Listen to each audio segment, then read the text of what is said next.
Hey there, welcome back to Barely D&D. This is your favorite sort of Dungeons & Dragons podcast. We are in the Lost Lands. Wow. I'm lost. Wow. Heads up, this episode, Mika will not be joining us as she is doing stuff. I don't know what that means. Abby probably will be here in a bit. Yes, probably. But if she, yes. As always, the big Mike was called away. There was important action. Let's decide what it was. The giant Michael in the sky. That sounds... The giant Michael. That sounds like No, that's not what I mean. Guys, stop being weird. Stop being weird. I mean, we don't have to... Jackie, there's no confusion there. The big Mike can't be killed. But a herd of elephants have destroyed a number of crops in India, a number of sugarcane crops, and the big Mike has been called to help, but she is not there helping the people. She is fighting with the elephants. So now they have a real problem over there. They're having to call the military in because the big Mike can't be stopped. But that's where Micah is. I don't know, guys. You shouldn't let me talk. But Abby might be here later. We have a letter question, which is also the DM NPC. Well, I should say the question first. The letter question is, if your character had a signature dance move when challenged in a dance battle, an important stipulation, what would it be? And the player is elected for the DM NPC to be Viscit. Biscuit for the biscuit! Biscuit for the biscuit! So I kind of want a shirt that says that. But I do too. And just when people say, what's that about? I go, and I walk away. You're going to have to maybe 100 hours of us playing a game to figure that out. You don't know. It just says on the back, you don't know. That's actually you just turn around and point to your back and give them a wink. As I'm walking away. But growing up, what would your signature dance battle move be? Man, I don't know, because like Ro's a bard, so I feel like she's pretty good at dancing, but I don't know why, and I don't want to necessarily make this canon, but in my head at this very moment, I feel like she would be out there doing an Irish jig. Like, just straight up, you know, that's what I'm picturing in my head right now. Oh my goodness. So yeah, that's what I'm gonna go with. I feel like she goes through phases, and maybe she tries to start trends. And she hasn't been any dance battles right now, but that's what she would pull out. She has the pendant of revelry, so... No, she doesn't. Objectively speaking... Or no, I think Ro gave it to Bazz, who sold it to get... Oh, that's right. To get Craig's armor. That's right, traded away. Wow, Jackie, you are good. Holy crap. Got lore master in every campaign. So, dope. That's Ro. She's got a little jig. What would Bazz's be? And I really don't know where this is going. Would just shuffle. He could do like the party rock, and he would just do the shuffle back and forth. Nice. I can see that. I can see what Bazz is biscuits? I see it in my brain. You know, I think Viscit, I'm not saying he's the best at it. And I think he's really only got like a handful of combinations to the set. And he needs to repeat. But I think Viscit just crumps really hard. I think he just crumps really hard. And it's awkward in all the clinking armor. But it's just like... And I think he secretly thinks he's awesome at it. And he doesn't bust it out because he knows people would make fun of it. But deep down in his heart, he's like, I'm really good at that. So... I forgot how much his voice terrified me. You do hate him so much. It is fascinating that at this point in the camp, you've had one interaction with the man, and there's so many villains you should hate more, and you don't. You hate that man the most. I've had 2 interactions with him. 2 interactions. That's true. That's true. Well, in the campaign, Ro has had other interactions with him previous. The character has very good reasons to hate him, but... Yeah. Only hoodle. Without further ado, for the note-taking nerds, and let's all have a moment of silence for Abby not being able to go and get surprised. But for the note-taking nerds, this is episode 116 of the accidental adventures. So Far So Fungis. Oh, So far, I've been holding on to that title for a very long time. I was thinking of the title Windward Bound, but I'll probably use that some other time. Ooh, that's a good one. That's a good one. I see the Homeward Bound. I see the Homeward Bound reference. I have a lot of different titles stored up. I just write them out. Sounds like a so that you can just come up with all the little clever chapter titles to your heart's content. There's nothing in them. It's just chapter titles. Just a bunch of chapters. I've read a lot of books this year, and I don't think a single book I've read has had titles to the chapters. That's a lost art. It's a lost art. Yeah, it really is. Because I feel like when we were in middle school, a lot of them. Yeah. Anywho. Petition to bring that back in 2025. Level 11 Adventure 3488 Papa Kalilan 7. I haven't said police butter in a long time. Police butter. Ooh. So without further ado, Fungis. Let's go. You want to know a fun fact? Yeah, hit me with Always. I have 1 level 6 spell slot, but I have 3 level 6 spells prepared. Which feels very Bazz. He's just over here like, I'm covering my bases. I've got my scenarios. I mean, people don't do that with their casters. They go they correspond the number of prepared spells with the number of slots, and it's like all your spells can be high level spells. Yeah. But anyhow. Facts. You could do all 6 level spells. You just only cast 1 a day. I was about to say something I Unless you're a bard and you don't prepare your spells, you just have those spells. Could I do a 9th level spell just for this one episode, Zachary? You know what? No. I was about to be like, are you about to say yes? I think me being a teacher is maybe sassier. So okay. Oh, it made you even sassier than you are? That's worrisome. I was going to choose the spell. But all right, leave me alone then. Yeah, well, DM, joke's on you. I was going to choose hugs. So love wins, brother. Looks like you reject physical affection and emotional intimacy. So looks like Zach's a bad person. So fun, guys. We're just picking up almost right where we left off. So Rogue, are we on the flying carpet? Well, no. You and Bazz. Actually, this works kind of perfectly because where we left off, Mika and Abby were gone. So Gretta and Craig are again silent. Ogba's a very easy place to fall silent. It's filled with so many tiny specific expressions of magic and wonder, and the land has such an air of peace. Bazz, not that your feelings or thoughts are not your own, but you had almost forgotten just how peaceful this place was, and how, in a way, I mean, your anxieties are incredibly well-founded in the circumstances in which you live. But there's a realization that, and not that Bazz doesn't feel those things now, but that like part of the anxiousness you've been feeling all this time is just not being here. You know, to be at a place in so much balance and then just leave there is a lot of like, ugh. But always being on Zoloft all the time. Yes, great comparison. So we do not promote medications, but or not promote, but endorse. Is a great medication. No, I know. Well, I'm Zoloft. I just like it's supposed to be a joke about not endorsing pharmaceuticals. I get it. I delivered it very roughly. So anyway, oh, don't fall. Do not fall. Okay, don't fall. All right, you're up here fine. Battle map, yeah. Sorry, cat almost fell. Zach has his boss shirt on again. No, it's my plain white shirt. So, plain white tees. There are plenty of reasons for Gretta and Tello to be distracted, as well as Craig. Craig is where you guys stand in this small grouping of aspen trees. There's that little rill, that tiny stream running through, and Craig is just collecting new magical rocks and seeing what those taste like.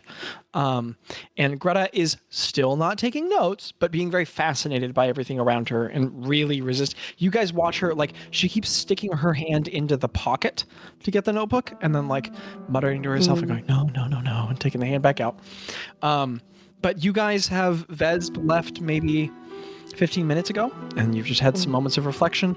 Ro, it has been very recently shared with you the information of your possible parentage, and Jath, I believe it was, and his believed presence on Flufumf, and Bazz, you've just been told that the Book of Many Secrets within the Bewildering Keep might hold the answer to what you've been looking for. Sorry if there's hissing in the background.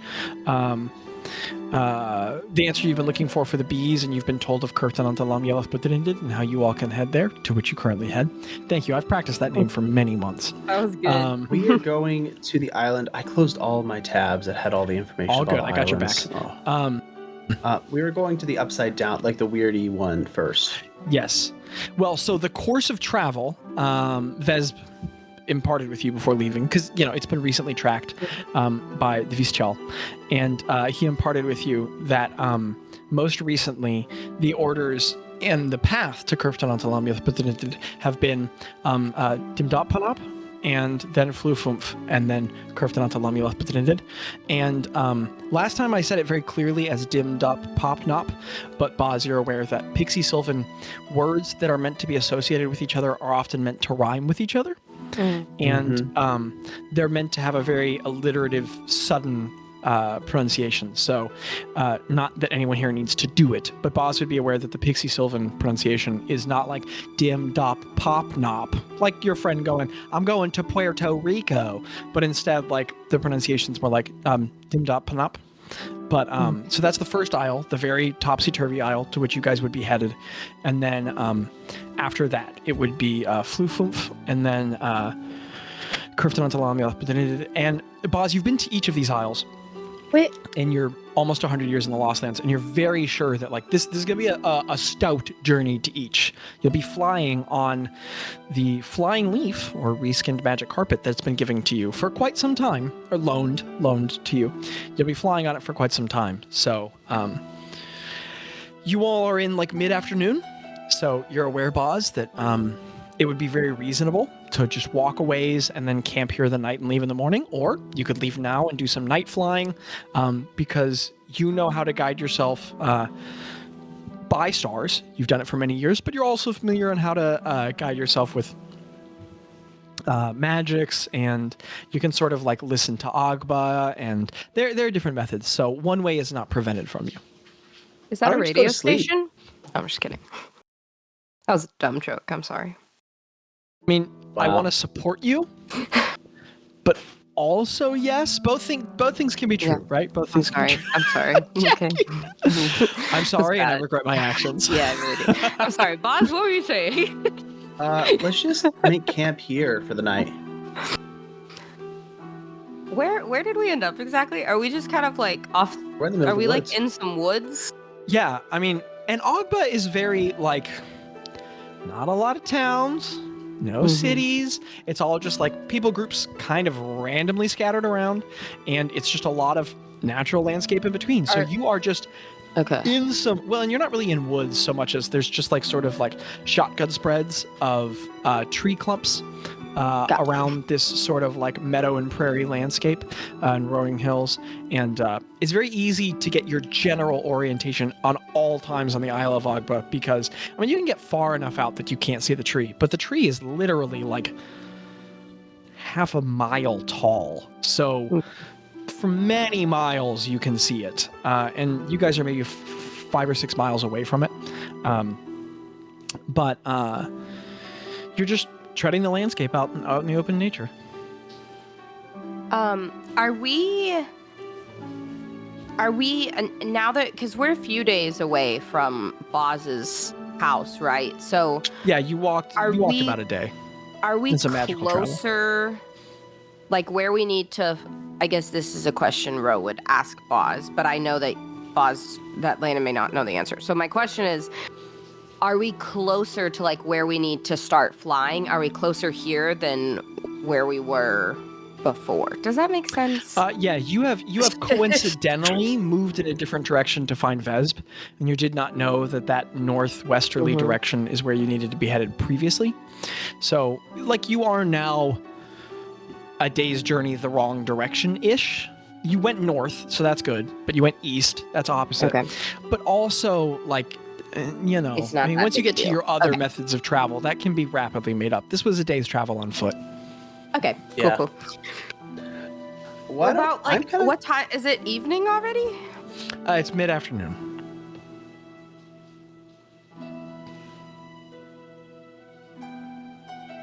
Why don't we settle down here for the night and just get a fresh start in the morning? Yeah, I guess we could. Craig turns around with his cheeks full and goes, "Oh, some of these rocks here are really good." Oh, Beg. Oh, buddy.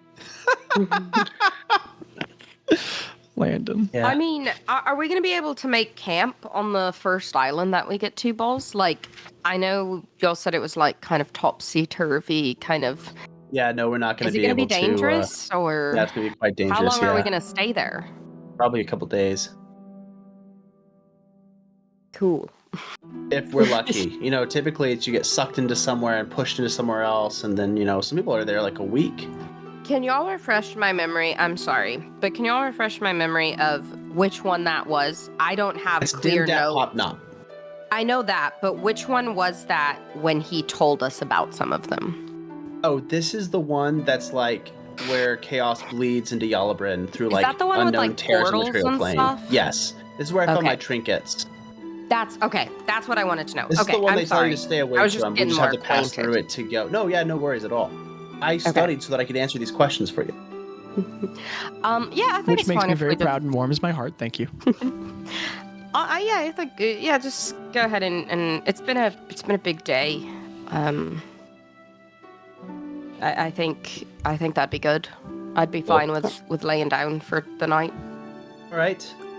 Make the some room evening. then.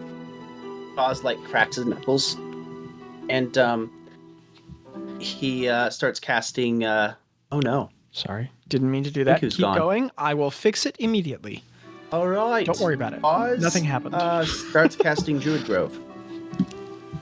Plant growth? Druid Grove. Druid Grove. Excuse Yes. me, Zen. What is that? It's a 10-minute. It takes 10 minutes to cast, but what happens is, Dude, sick. I Lando. basically create like a 90-foot cube area of safety that's like surrounded by fog. The ground like becomes like grasping weeds and vines that catch people that aren't allowed to be there. And I notate that Ro and Craig and Greta and even the guy that we were talking to before as like a safe Yes. person. And I set the password as Fungis. This is so cool. This is That's like freaking my sick, hut Amanda. on steroids. Also, however many trees there are, if there's up to 4, they come alive. And Yes. And I look at them and I say, "Brothers, join me and awaken. Please guard this cube for the next night so that we may rest under the shade of your branches." And so, Bazz, do you have any particular way you want to describe the casting? You want me to lay into it? No, I feel like I just kind of sit on the ground and murmur for like 10 minutes. Okay. And then all of a sudden all the stuff just happens all at once. Like fog rolls in and these trees, I just start yelling and then these weeds kind of start tangling on the ground. Oh, for anybody that's allowed, it specifically says that the grasping undergrowth becomes soft and reshapes themselves to be beds and seats whatever we like. Lando, that's freaking awesome, dude. Do you still have inspiration? I'd like to use my old inspiration right now on a random check so I can get a new one. If I can do that, please. Okay, yes. You have new inspiration. What do you want the old one to be? We'll do it in a second. Can I use the old inspiration to see if Craig has any obvious cavities when he chews on his rock? Yeah, go ahead and give me a medicine check with inspiration. Bazz wouldn't call them cavities, but he would know Yes, that, like, of course. are the rocks hurting my friend? Teeth How rot or concerned something? should I be? Tooth rot. Are that his is- teeth rocks getting teeth rot? Oh. Jackie, Okay, you're, so you're medicine? in a different realm tonight. That's a 15. First check of the session. 15. Bazz, as he's chewing, you know something.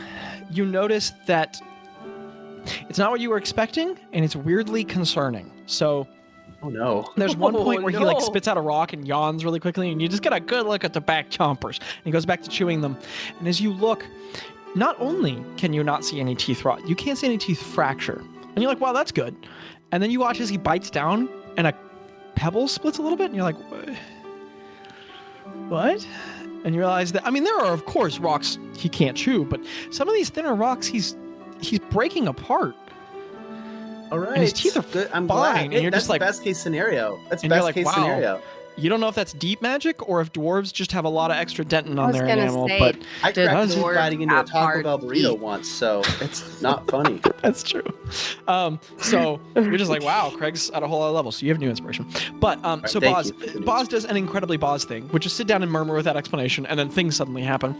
And as he does, Bazz is, in that he's just so...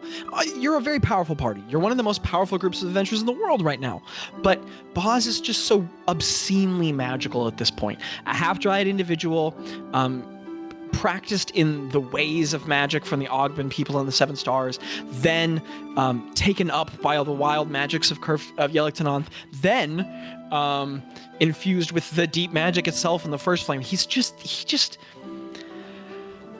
bleeds magic, and as he sits there on the ground and chants, his chants bleed into deepest speech, into the many tongues that you all can understand, and there are these flashes of color very softly beneath his eyelids, and the many flecks of gemstone, just sort of like a dust, very Edward sparkly all over him, sort of like pulse with radiating rainbow light. And as the weeds tangle up, they're like when little blossoms bloom from it, they bloom with little bursts of first flame rainbow fire, like light. And the Bazz, where his feet and hands are on the ground, the roots from his digits and appendages begin to grow into the soils.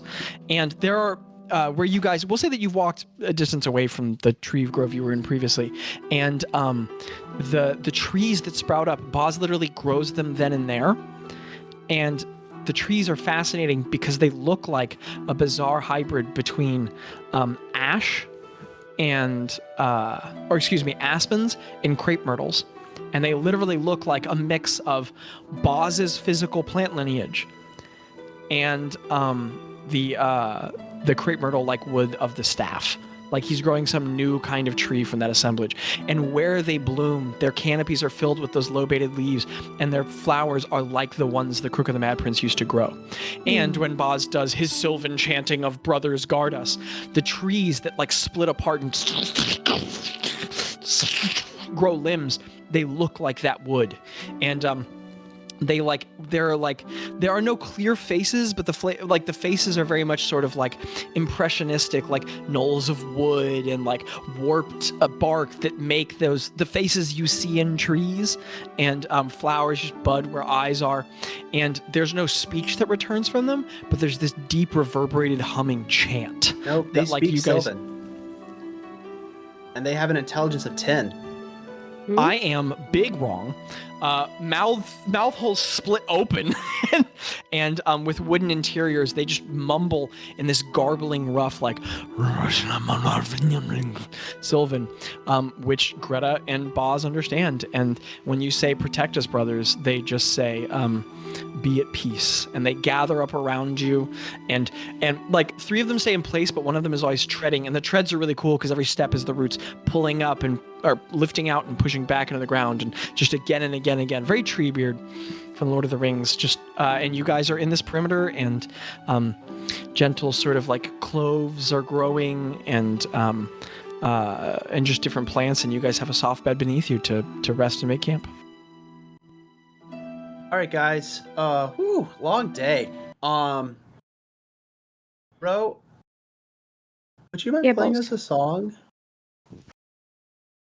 I haven't heard you sing in like a long time. Balls.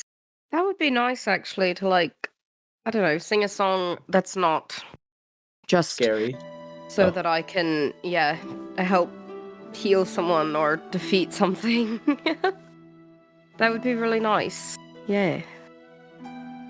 And I think she's gonna sit down like in the really soft, comfortable plants and everything. And I think she's gonna play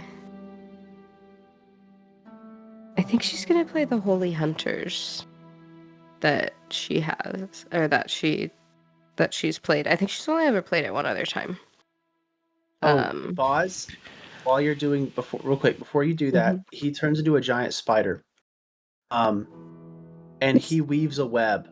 Real quick. I'm just gonna turn into a giant spider. He says, real quick, before you start, he turns into a giant spider, and he weaves a quick web up one of the branches. And he talks to the tree and says, hey, just if you could stay still for like 5 minutes, that'd be great.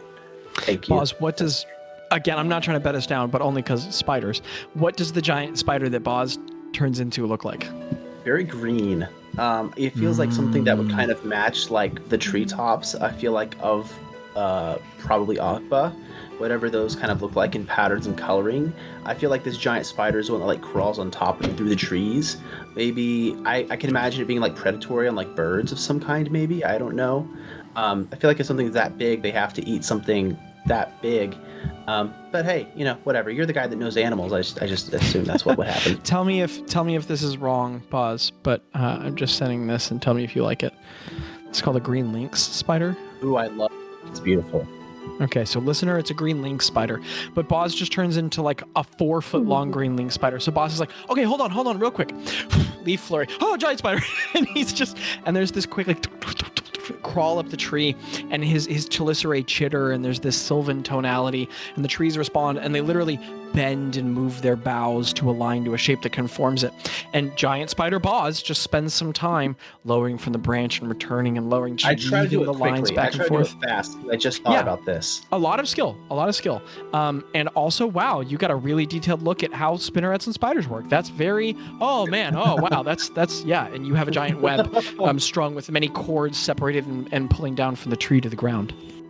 All right, I come back on an unwild shape, and I'm like, okay, I've wanted to try to do this for a long time. All right. Wait, you wanted to try and do what for a long time? I don't have any of these songs loaded onto the Kenku. That's okay. You don't have to actually play them. We've all heard Jackie? them. I think as long as we're saying that they're playing, it's unless true. Jackie just wants to play them right now, pick up a guitar. I don't have it. All right. Well, we'll get the MP3s at some point, and I'll load them onto Just Kenku. Pretend. For now, Ro begins playing the Holy Hunters. Jackie, not to make you do it right now, but do you remember how it goes at all? From among our own folk they came, and they wild us to succeed. And I don't remember the rest. The spider webs. What'd you say?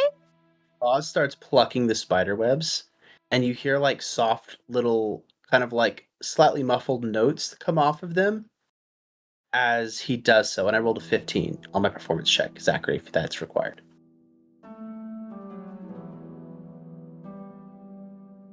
That does work, but I'm going to need you to make your... Did you add your proficiency on this? No, I did not. Because you're proficient with this instrument. So... Oh, that's right. That's 19. Instrument! And so, Ro, as you begin singing that, from among us they came some words I don't know, and as you're singing it, Bazz has turned back into Bazz and is seated in front of this web, and he's reaching out and just boom, boom, boom, boom, boom. And what's wild I don't do it as well at first. I have to listen for a second. Like, I'm not as good as Jackie is, but like I'm trying to figure it out. As he picks it up and considers it a moment and goes back and revisits the notes, what's fascinating is that when he plucks the cords of silk, he has to pluck them all quickly in succession. Also, is that whining really loud in the background? The fan sound? Only a little bit? I can't hear it. Excellent. He doesn't pluck them each creating a distinct note.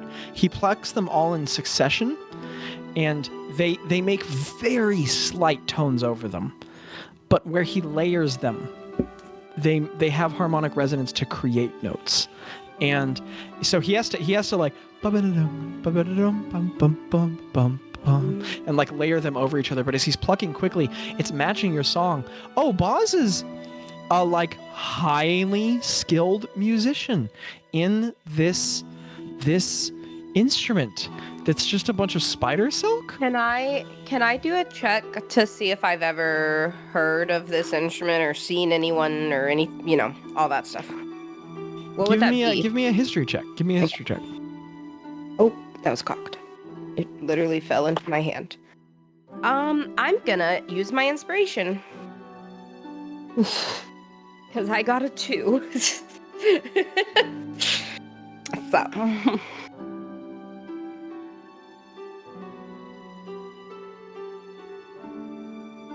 Okay, so that's a 21. Redonkulous. Ro, you've never heard of this instrument. Mm-hmm. It is, you're not aware of this, but it's strictly Ogbin. But all of the sudden, oh my goodness, yeah. Bazz mentioned something months ago about playing an instrument, and everyone was like, yeah, and he was like, no, really, guys, and everyone was like, uh-huh. And you're like, wow. And Gretta is trying, she like gets out her notebook and starts to sketch it, and then she just growls to herself a little bit and puts it back up, but she just sits there marveling and listening, and Craig gets really kind of like weepy-eyed, and you watch him pull out his journal and start writing a little poetry. And Tello just kind of like he leans back to the base of one of the trees, and this like thicket of vines just sort of like grows up into a chair that he's not expecting. So he goes to lean back further and just sort of, oh, all right, and leans back against it, and just he plucks a little grass off the ground and puts it between his teeth and chews it and smiles and listens, and you all just play beautifully together, and you find you're weirdly skilled together, like. Something about either all the time you spend in partnership, or the magics that bind you all, or maybe your nature, or maybe it's just attunement to Ogba in this place, but you pair very well together as you play.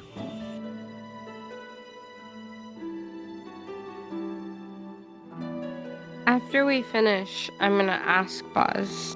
I'm going to say, Bazz, what is that? I have no idea what the name of the instrument is as a player. I forgot. I wrote this down day one on my first character sheet, and I can't find it. So, it's just a spider silk. I don't know if we have an actual name for it, Zachary. I mean, do you want to like DM one existence? We'll say in Sylvan, I don't even remember if I do, so let's recanonize something. In Sylvan, it can be Hethrinsav, which just means like silk harp. Can you spell that for me, Zachary, so I can write it down? We'll say that's Hethren,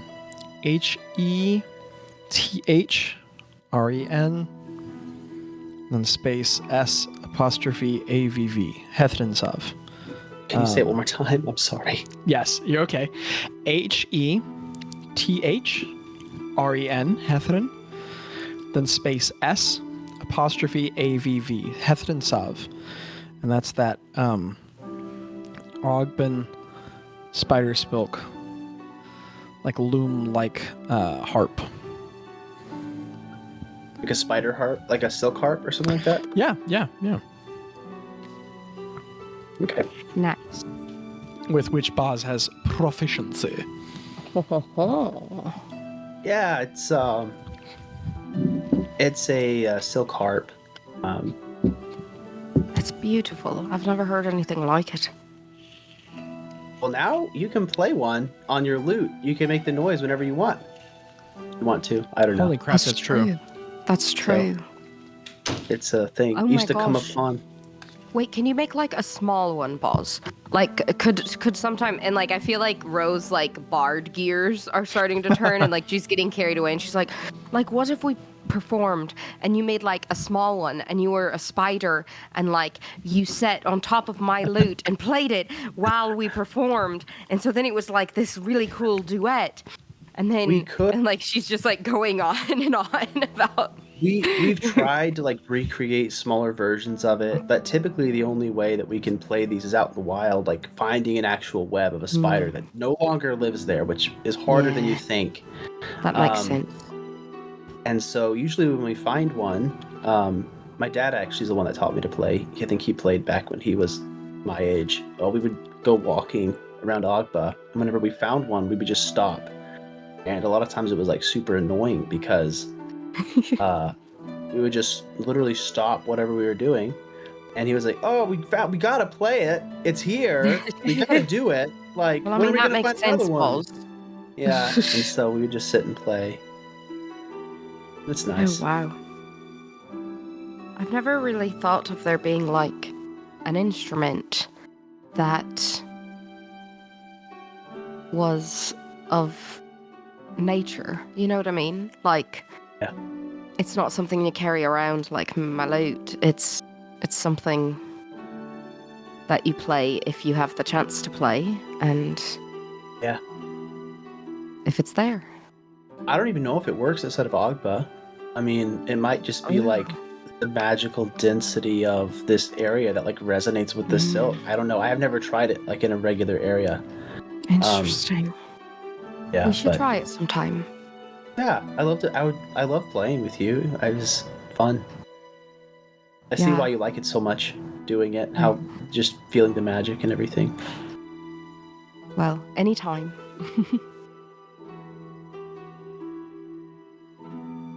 The group, after the performance, I mean, there's more compliments, and Greta says things sweet. Craig thinks very pensively and says, I mean, the first dwarves didn't know that rocks tasted great until we popped them in our mouths. Every culture has to discover their own truths. And she makes that face that Mika makes when she's being really, really sincere, just like she looks like she's almost ready to cry. And the group otherwise beds down, and you begin the habit of taking watches. And you remember that it's Agba. It's kind of as long as you can see the roots of the tree, just not necessary. And they do expand out like mountains around you all. As you guys bed down for the night, is there anything in particular that anyone does? I just look a long time at the stars, just on my back, through the trees. I just take it all in until sleep takes me.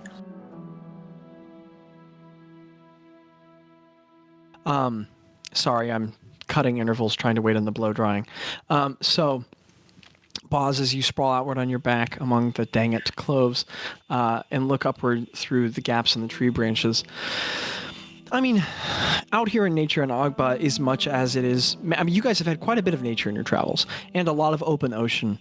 So you are very aware to the ocean of stars above, to the vast bands of the galaxy arms, to just the thick waves of constellations that cross the sky in their near indescribable beauty. And their density is as you've always known it here, but they seem almost brighter. And Bazz, as you take them in, it's not an overwhelming experience, but you're just so many memories of crossing open ocean in your Ogben canoe and or maybe it's a skiff. I don't know. We should come up with a defined name for that. But ya Bazz boat.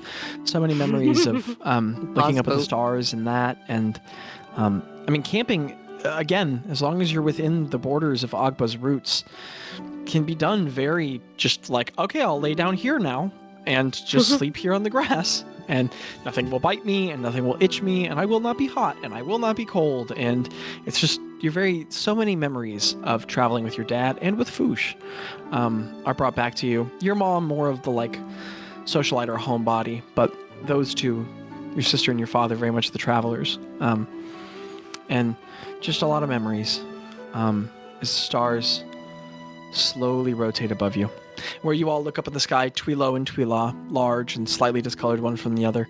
Twilo, a slightly darker shade today, are moving ever so slowly away from each other. They're a good distance away now.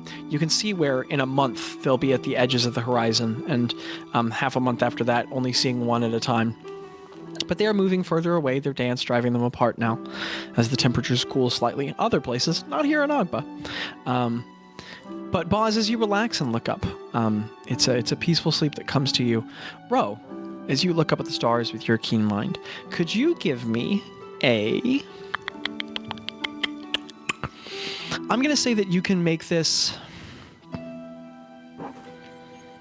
a survival check with proficiency, or because it's like navigatory, or you can make this a nature check. Your call. I'm gonna make it a nature check. Yeah, I figured. Okay. Well, I'm glad I did nature because it would have been poo-poo if I hadn't. That's gonna be a 17. Okay.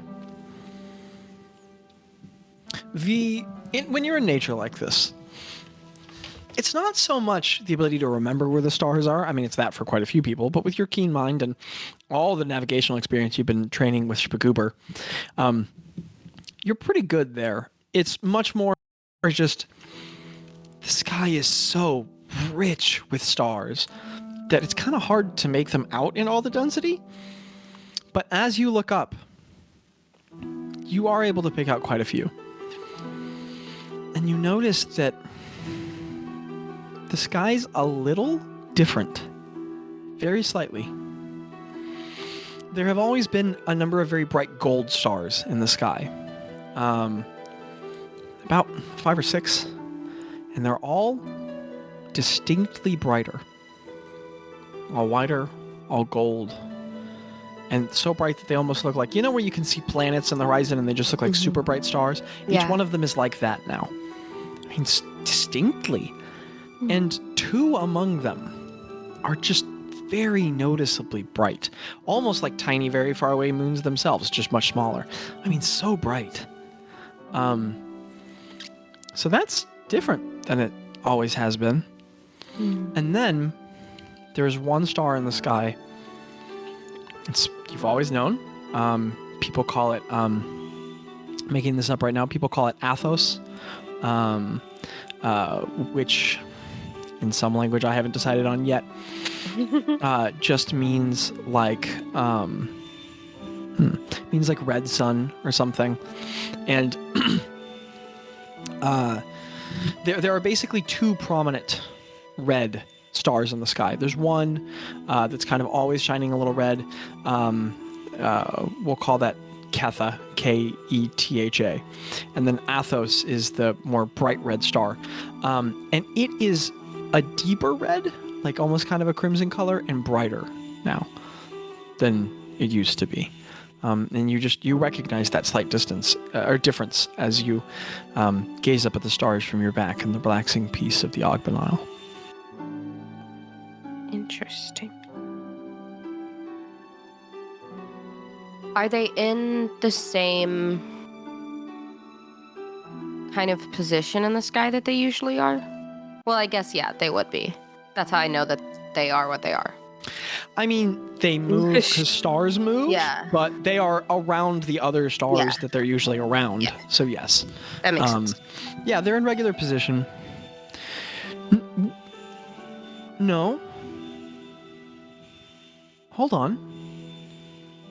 Give me a history check, Ro. Or, no, give me survival with advantage. Okay. Because this is navigatory, we'll say. Well, those were good rolls. That's gonna be a 24.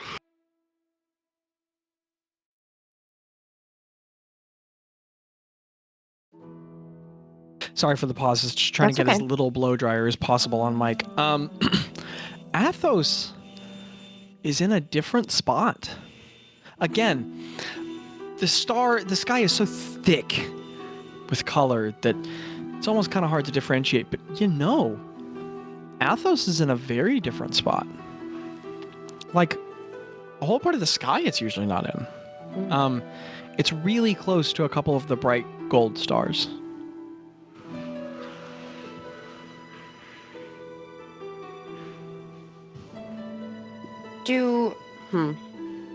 It's hard because I'm trying to think of it as what they would think, because of what our knowledge of stars and planets are versus what their knowledge of stars and planets are.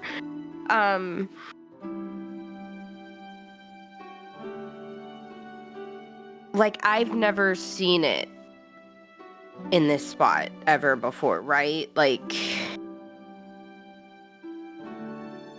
And what do what do we see stars as? Our characters. Like, ooh, Rowena, this is going to be a very high DC, but why don't you give me, you can make 2 checks. Yeah. Why don't you give me a religion check, much lower DC, and why don't you also give me a sciences check? Okay. And, I mean, Bazz, you can do this too if you want, but I don't know if this is going on in Bazz's head. You tell me. Probably not. He's probably just like, well, a lot less scientific and more just like, oh man, existent. Well, my religion check was a 31. She can do the Hail Mary backwards. I got a nat 20 on the sciences check, and so that's gonna be a 25. Ro discovers outer space. Ro discovers the secrets Jackie, of the universe. This is wow. You are rolling hot this session. Well, with the 31, big surprise. The stargazing child with a natural sense for direction. Aunt Yenny had to give you all sorts of descriptions and answers.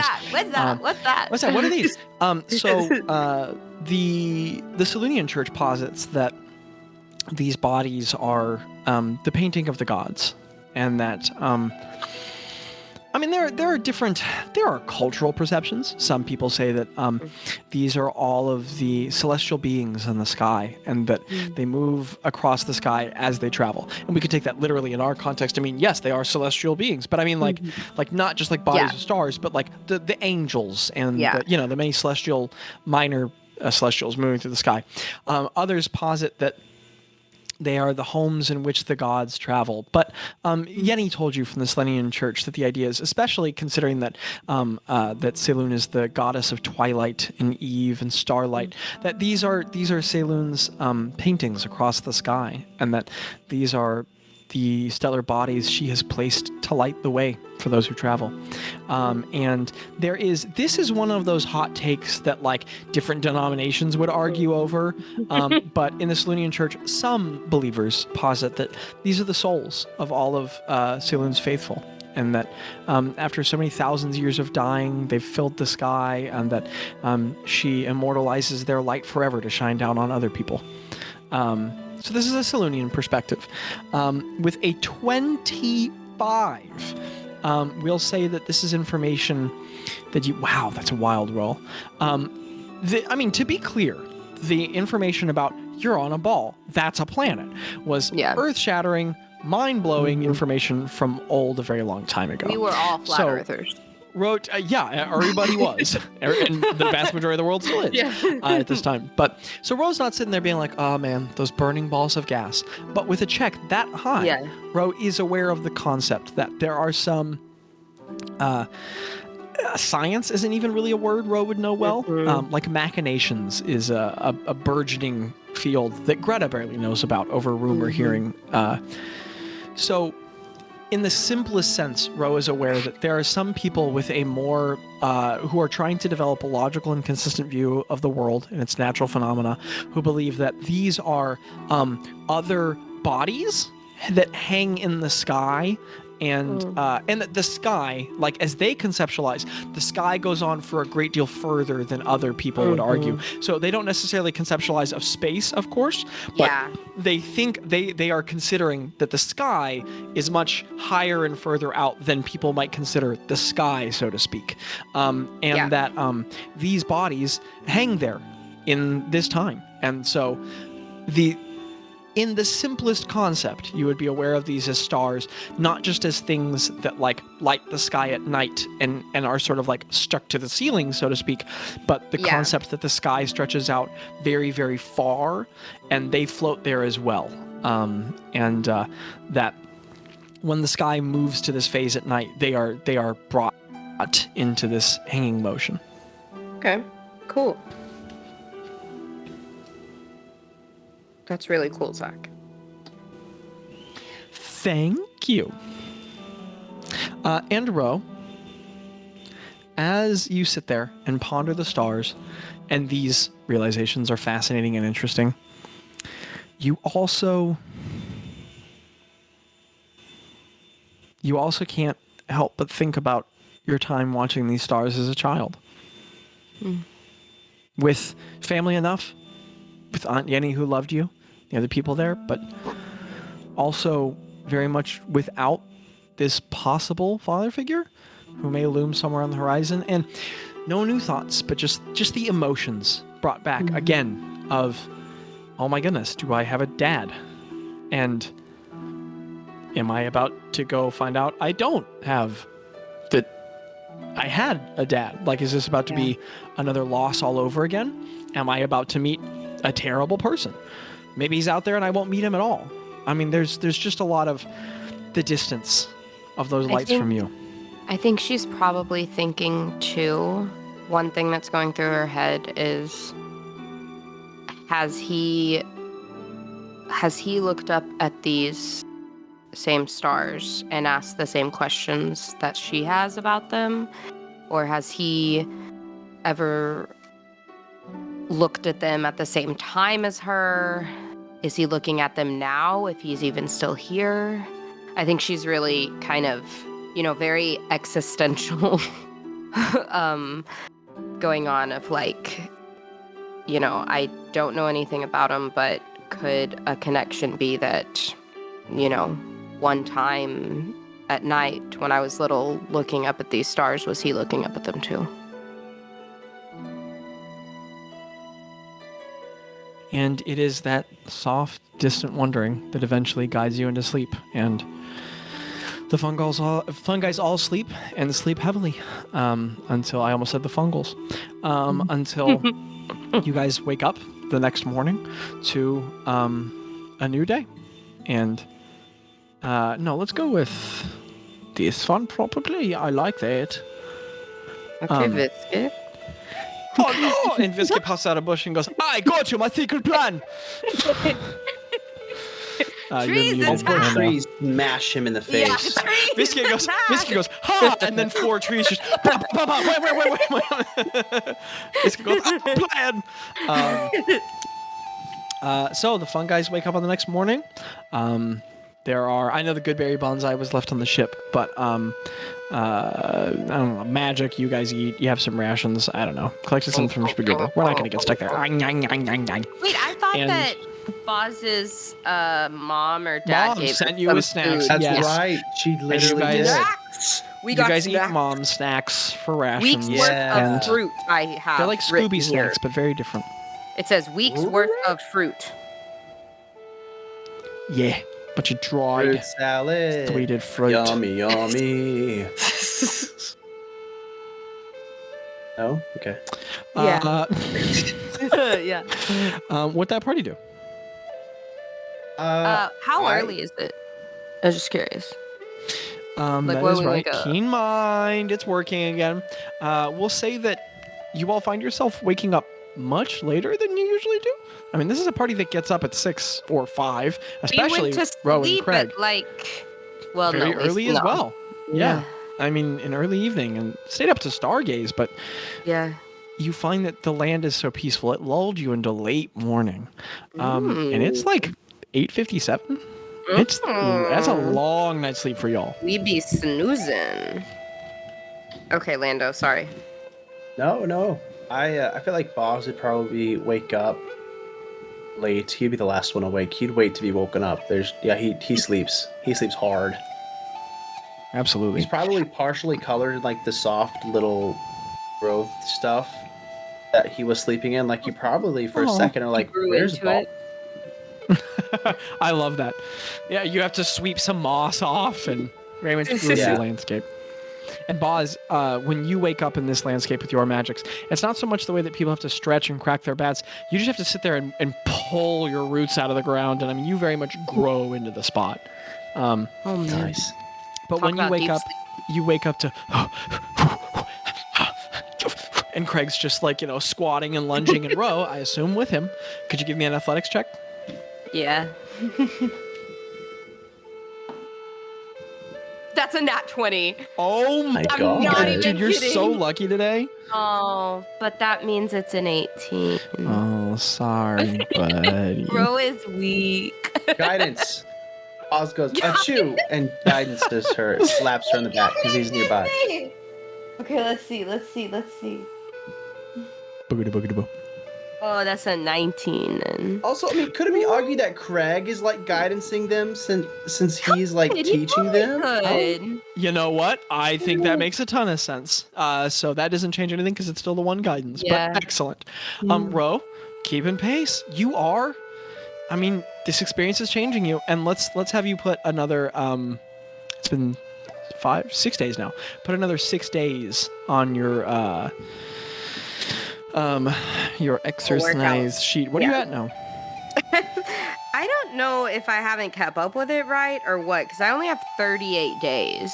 Well, out of 322. Cannot be right, especially given when we started it. I think it's because like we've gone in and out of it, and I don't know. That's bad. Just do this for me right now, because that's like literally a month or two off. Yeah. Could you just roll 3d20 for me? Yeah. So add those bad boys up, go clickety clack. 17, 13, Girl, you and lucky. 10.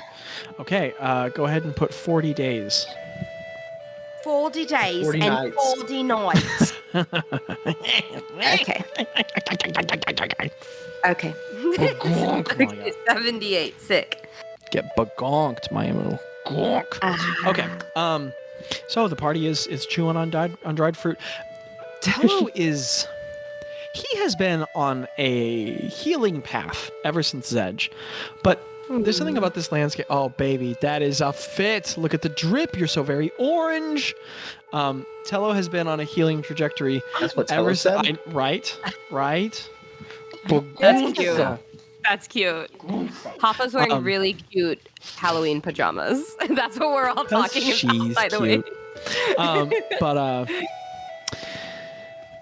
Tello's been unwinding and emotionally healing, and he's returned to a lot more of it. It's interesting because he has a lot more of his old Tello energy he did in the first leg of y'all's journey, but he also, interestingly, it's a little less kind of like comical and sarcastic and he still jokes a lot, but the jokes are warmer and he's calmer. And there's a degree to which you guys can consider that I love you, baby. I'll see you later. You're the best. Ciao, muchísimo, mozinha. There's a degree to which you guys consider that, I mean, he has had a very transformative year, the way you all have, but also maybe this is a side of Tello that's always been there that you guys just didn't know, because as much as he was having very genuine reactions with you, he also spent 5 or 6 months kind of pulling the wool over your eyes. So, or 4 or 5 months. But so this is you're meeting a Tello who is maybe love you, Hufflepuff. You're meeting a Tello who is very possibly like changing and growing, but also maybe displaying more of his true self than he had in the past. So he's just doing a lot of like quiet pacing, and he's picking flowers, and he's watching the landscape, very relaxed. And Craig's farting.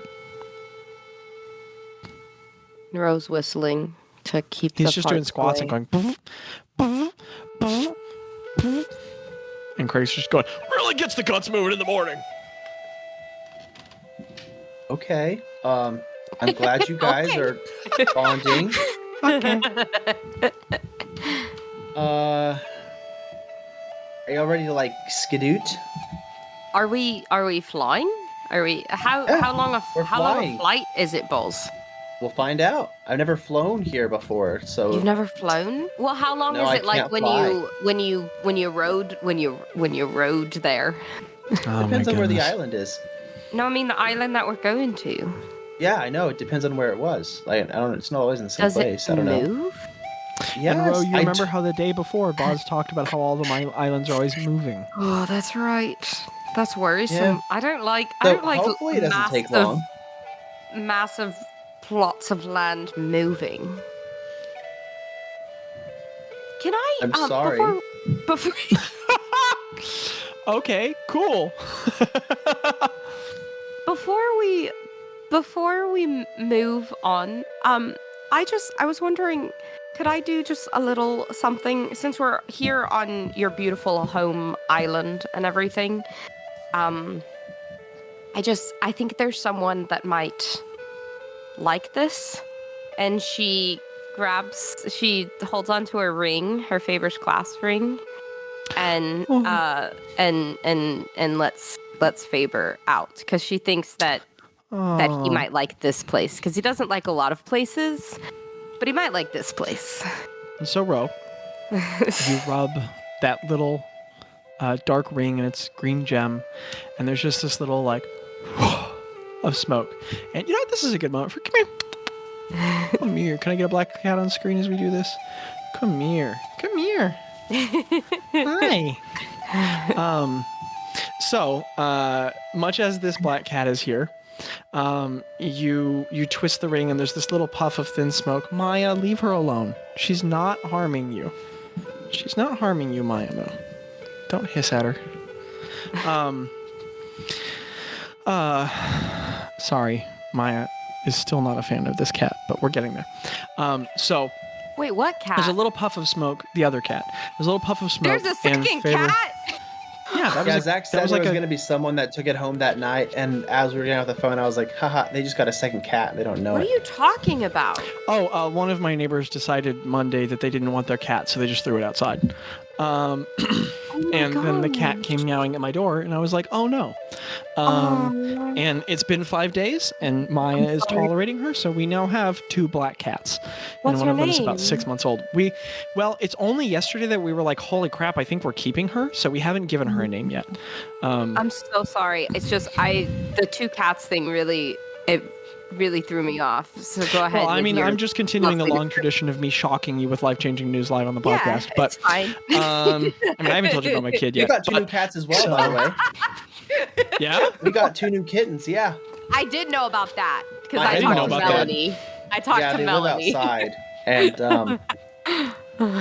I am not I do not believe it is ethical to have cats live outside. And I, as a biologist, would love to say that I feel it is highly unethical, but that is my perspective, and people can live their lives. That's my perspective. They're very Billions cute. of birds every year. They're named Statler and Waldorf, the 2 old guys from the Muppets. That's so cute. They're both kind of like white and another color. Like one is orange and white, and the other one is black and white, kind of like splotched around. Patootie. Oh, I want a cat because everyone else has They're cats. awesome. We don't know what gender they are, and I have brought up a concern that if one is a guy and one is a girl, they're gonna have problems. Yep. So we'll see how that goes. Especially when they're outdoor cats. Hey. But Not my circus, not my monkeys, though. That's all I gotta say. true. I am hanging out from the peanut gallery. Anyways, back to the session. Quick biologist plug. More than 100 species made extinct by local house cats. Please keep your cats indoors. But that's not to you, Landon, just to any listeners listening. But anywho, Faber's there. Back to a happy note. There's a black cat. And his They Faber would never make another appears. species go extinct. He wouldn't.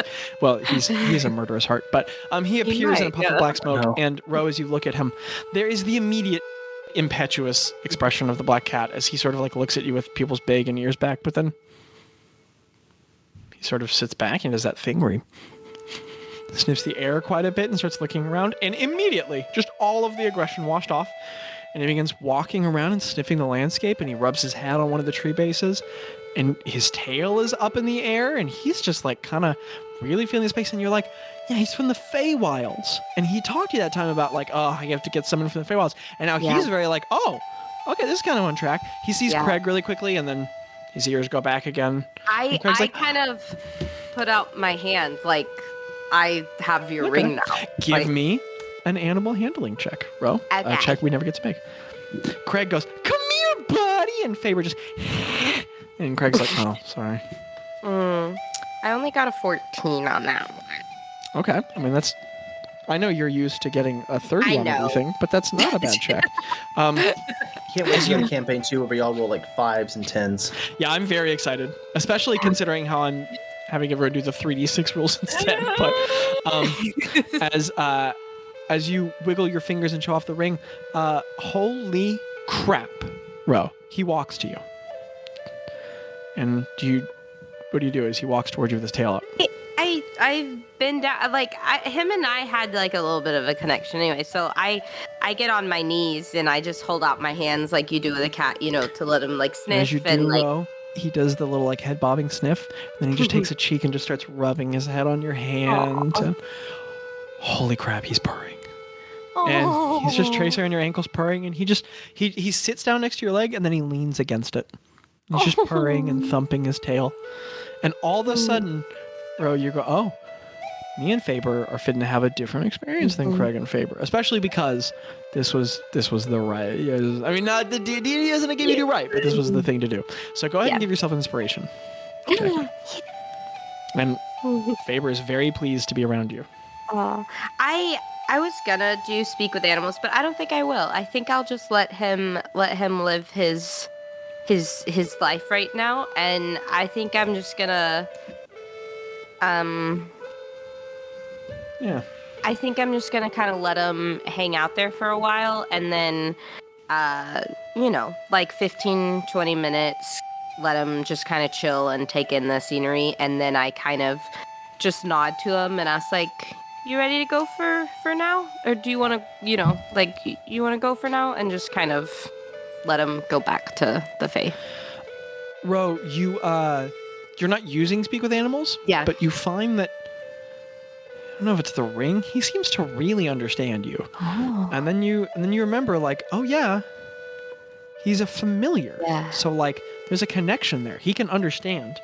And as you say that, there's like a sudden motion and you kind of jump back, and he jumps like up onto you and then perches kind of awkwardly because you're not big. Yeah.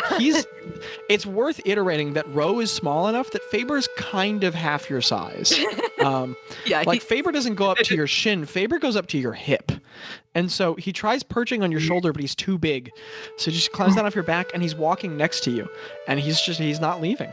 He's just walking with you. Okay. And again, important size comparison.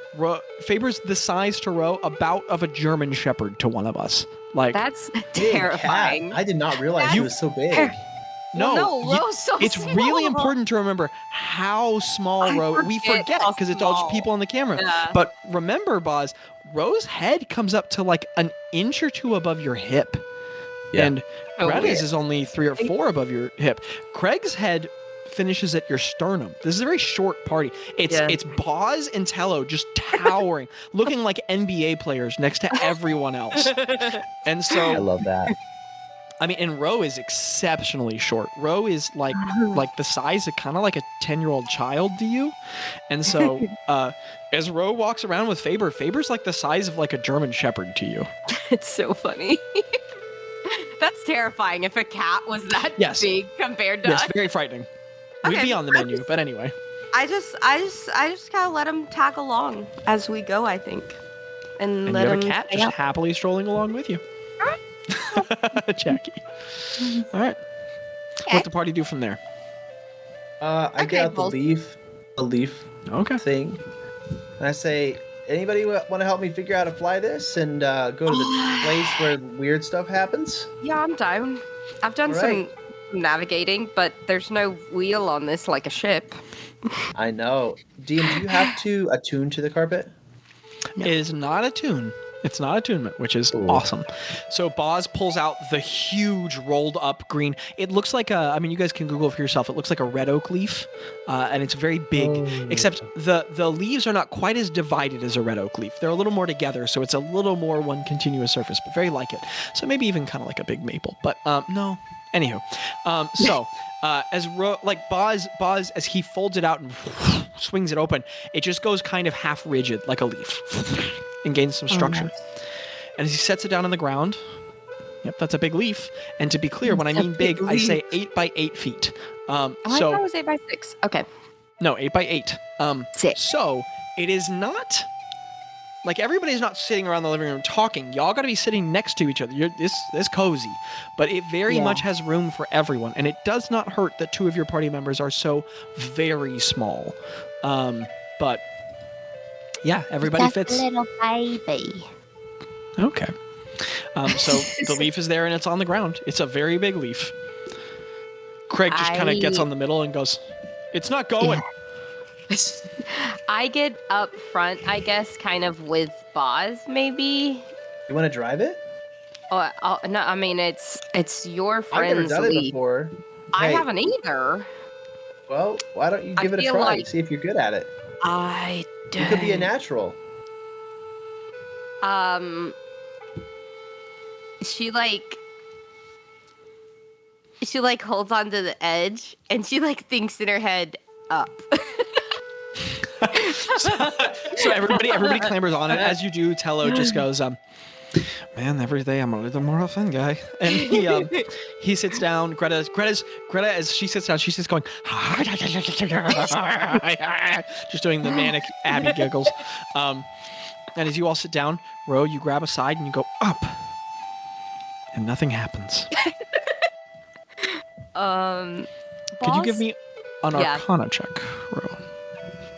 As I'm thinking about, maybe I shouldn't say what player Jackie's thinking. Jackie finally learning about filters. That's gonna be a 27. Girl, you're rolling so well this session. Magic leaf. Oh, maybe, and you sit down in front of the stem, the giant stem of the leaf, which is like 2.5 feet long, and as you pull up on it, you just go like, well, maybe, and the leaf is up, and you guys just, and you guys have to hold on to the edges, and there's a sudden reminder of oh, yep, no seatbelts, and no walls, no doors, no windshield, just a flying leaf, and so it's like a Boeing plane. So Ro pulls up on the stem, and the leaf lifts and then rights a little bit, and Ro, you're in control of it, and you find the more you pull the stem back, the more it banks up. The more you push the stem forward, the more it banks down. And as you hold it kind of just evenly in front of you, it goes straight. And the more tightly you hold it, the faster it goes. And the more loosely you hold it, the slower it goes. And Ro, you are flying the fun guys on the leaf. And as it's flying, the edges of it are just through the air. And the fun guys are off the ground. And as you lift, everything just around you. And the landscape, I mean, you're not just suddenly 1,000 feet in the air, but you're 30 or 40, and you're up. And all the trees get low, and some of the trees are out here large enough with canopy that, they start to loom taller, and you can see the mids of them. And the landscape stretches out a little bit more in front of you. Your view goes from, hundreds of feet to, a couple hundreds of feet. And you are in the air flying gently over the prairie. And I'll put it on a slightly more exciting song. Balls, Yeah, you're doing really great. do you want to take this over, or I don't know where we're supposed to be going. I don't know what you're doing, actually. You're the only one that knows how to do this now. I mean, you just steer this that way, thing. I think, and I point towards where I think we're supposed to go. She kind of turns where he's saying go. And Bazz, there's this cool moment where this is, for the deep roots, the guys who are all the way at the top. This is the mode of transportation some of them have. So this is very much the finally getting to drive the car moment. Where you're I have the car keys now. And so, Bazz, as you point, go ahead and give me a survival check with expertise, Bazz. And we're going to say that when you need to navigate in the Lost Lands, every time it's a survival check for you with expertise. Because you did this for literally 60 years. Oh, no, I couldn't. Maybe 40 years. That makes sense. 40 years! I have a plus 10 to survival, but I don't know how. But I believe that's right. I believe I already have expertise on survival checks. Well, your wisdom score is high, and if you... Okay. Yeah, because I also have a plus 10 on animal handling. I don't know. Bazz, I think you're just proficient, because you have a 5 in wisdom, and... What's y'all's proficiency right now? No, it's not. No, that's because I have a 22. I have a 22 in wisdom, and then I have expertise so in it's as 6 well. plus 4. Yeah. Yeah. So this is whatever you roll on your d20. This is going to be a plus 14. Oh my gosh, that's a 24. Let's go. So these checks have the potential to be some of Bazz's highest. Let's go. What? Leaf check. Leaf check. Leaf check. Jackie just went stats. Can't wait to get my average up. Let's do some more of these leaf checks. Awesome. And I'm going to check again, and I'm going to check again. Let me do some perception and religion and get those up as well. I want to make, DM, I want to make 15 religion checks in a row. I just want to see what happens. I'd like all the inspiration. So, Bazz, as you point out across the landscape, you feel that tug, that magnetic heart pull of Agba. And years and years ago, it was about the stars. Decades ago, it was about knowing the landscape and judging wave patterns. Not anymore. You've come back home. You're where you know best, but it's even different now. The first flame is in you. As it is, Agba is an incredibly centering force. But now, it's like you can hear her. It's like she's always tacitly humming some truth to you. And it's like there are whispers in your ear about where to go. And you just feel that feeling you felt in the Westwood of feeling all the plants in the world at once. And it's like you can feel the plants on those islands. And you just know where to head. And as you point Ro forward, Ro, you just lean the stem, the leaf turns slightly. How high do you take it as you travel, Ro?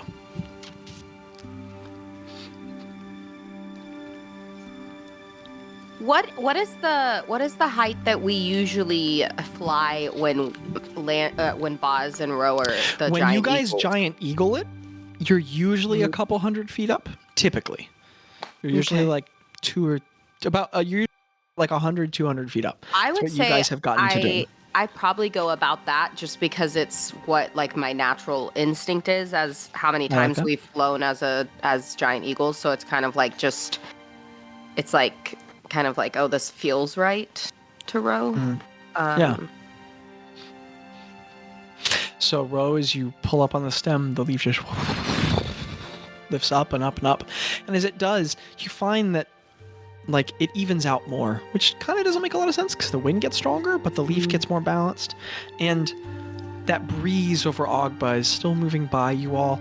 You see more of the landscape. Man, it's just... I would say picturesque, but it's unlike many pictures. A concentration of rivers you don't usually see, splendorously shining, like melted glass mirrors in the landscape of green. Golds give way to kellies, and forests rise and dissipate. Stonescapes push out of foliage. Far in the distance, you can see that there are just swaths of color, as if the maker just took a brush stroke and just painted the landscape with watercolors, where wildflowers grow in rolling prairies. And you can see now great herds of animals, far, far off, moving. Smattering of birds moving. And there's so many trees here that grow to such great height. And the landscape, as you look up, far above you, massive white ships sail, and clouds gather and fall. And as you guys head northwest from the east, to your left, off ahead of you, is still just that immense pillar of gray and brown. And Ro, you just can't. I mean, Bazz, it's amazing, but you grew up with it. Ro, you just can't. You just can't. It's so supernatural. It's like a mountain, that tree. Maybe more than half a mile high. It's so big. It just grows up like this huge pillar, and it's so far away and large that you can't even really see any detail to it. It's just color, just that huge gray trunk, and then that sprouts into that massive cloud canopy of green. Like an upside down mountain. And you all just fly onward. Man, it's peaceful. Bro, it's so intoxicating to be here. Man, it had to be hard for Bazz to leave. And you just fly over a landscape filled with peace. It's really a shame Abby's not here for this, but any particular moments that anyone passes as you all sail through the sky? I'm trying to see what other islands I can spot, or if there's anything I can ascertain as we're flying. I mean, you can keep making kind of magical checks for that, but You're gonna need to fly it's for a too far. long time. But Okay, got remember, it. I forgot how big it is. Yeah. Ogba's like It's Ohio like an size. archipelago. It's so, like a yeah. So high. yeah. You're Yeah, gonna if you're I gonna need to skip be it in flying Ohio, for I can't hours. riz like yacht, so I hated that. I heard but someone say the other day in a reel, they said, let me do a Riz check. And I was like, oh no, I don't like that. I'm very thankful that my students are a little done with Riz. They'll use it every once in a while, but it's already leaving them behind, and I'm like, oh, that's Good. nice. That's nice. That's good. My students still say yeah, it's cap all the becoming time. cringe for sure. But... All right. What are you talking about? Cringe is a word that has been around forever, my friend. Yeah. But if we said it around high schoolers, they'd probably laugh at us. But God. That's true. What is Faber doing? Because Faber's still out. Yeah, Faber's not a fan. He was digging this, and then you guys got in the sky. We can just assume you dismissed him as soon as things got uncomfy. Yeah, as much as when I figured out that he didn't like it, I was like, okay, bye, baby. Bye-bye. Yeah. Okay. But you guys are just soaring through the sky. We're Flying twice as high. Immediately, both of us. Ro writes a song called Magic Leaf Ride. I don't know. On a magic leaf ride. Ro proceeds to write every song about flying that's ever Yeah. been written. Exactly. I love that for you. I love that for you. Ro just starts singing. Now I could show you. Curved down onto Lami but did. Try to write songs about the island names. Pixies are awful at setting up for good songs because they don't. I feel like once they kind of get going, I feel like Ro, like even though she's trying to like steer and all, I feel like she keeps like asking Bazz things like, now what's that area? What's that? Like she's so intrigued by this place, and she's like, if she sees anything like any tree or anything that looks like something she hasn't seen before, I feel like she's just kind of not even like pestering, but just like in deep amazement, just like, what is that? Like just very, like you said, That's just water. taking it all That's in. still water. That's There's water. still more water. Oh my goodness, Landon. Sorry if I'm getting up a lot. I'm just checking on the kitten. Please keep rolling. That's okay.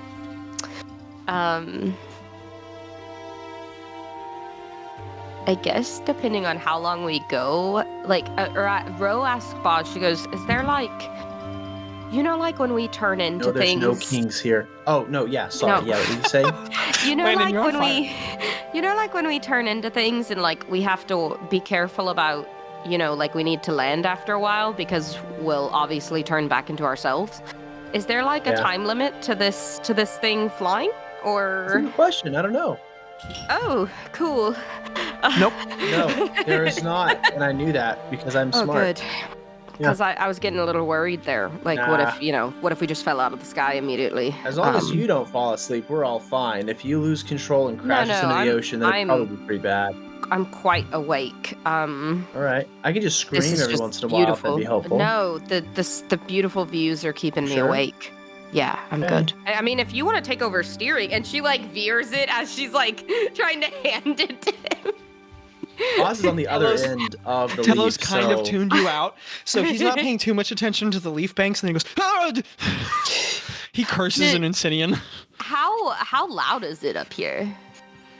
Well, you guys have flown a lot, Yeah. so it's wrong up here. It's not right, because the sky is not quiet, but it's quiet here.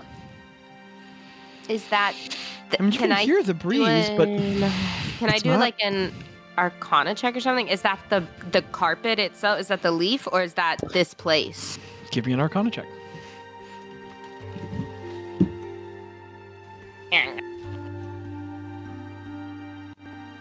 That is a 23. Oh, the kitty is so good for kissing. I mean, I love kissing Maya, but she's just so soft. Ro, you realize a little bit of both. The leaf has a magical dampening effect. It sort of limits the impact of the environment around you, but also Agba is just quieter. More still, more at peace. That's cool. You can also understand how, to you all, so world battered and this is so peaceful, but you can understand how, depending on the experiences you could have here in this place, if you're a very wild spirit and a thrill seeker, this island could get boring.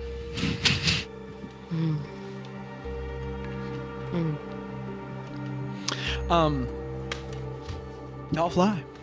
And you fly, and you fly, and you fly. Bazz, you have to redirect every couple hours or so. And you all fly for... Well, do you stop at any point? You just keep flying. Do we get to the island? Where do we stop at? Yeah, where would we stop? You guys are flying for the next... Because this isn't plane speed. Yeah. You would be thrown from the leaf in that case. You guys are flying from... I'm sorry. One of my neighbors decided to play with gravel outside, apparently. Thank you for the update, story? man. No, I just heard outside, and I was like, okay, cool. You guys are flying for about 8 hours. Ooh. And it is... The party just gets quiet. Everyone gets so deep in thought, and... Man, Craig has to... Oh, he's asleep. But the party just gets so still for so long. Hello. Yeah. Are you still afraid of heights at all?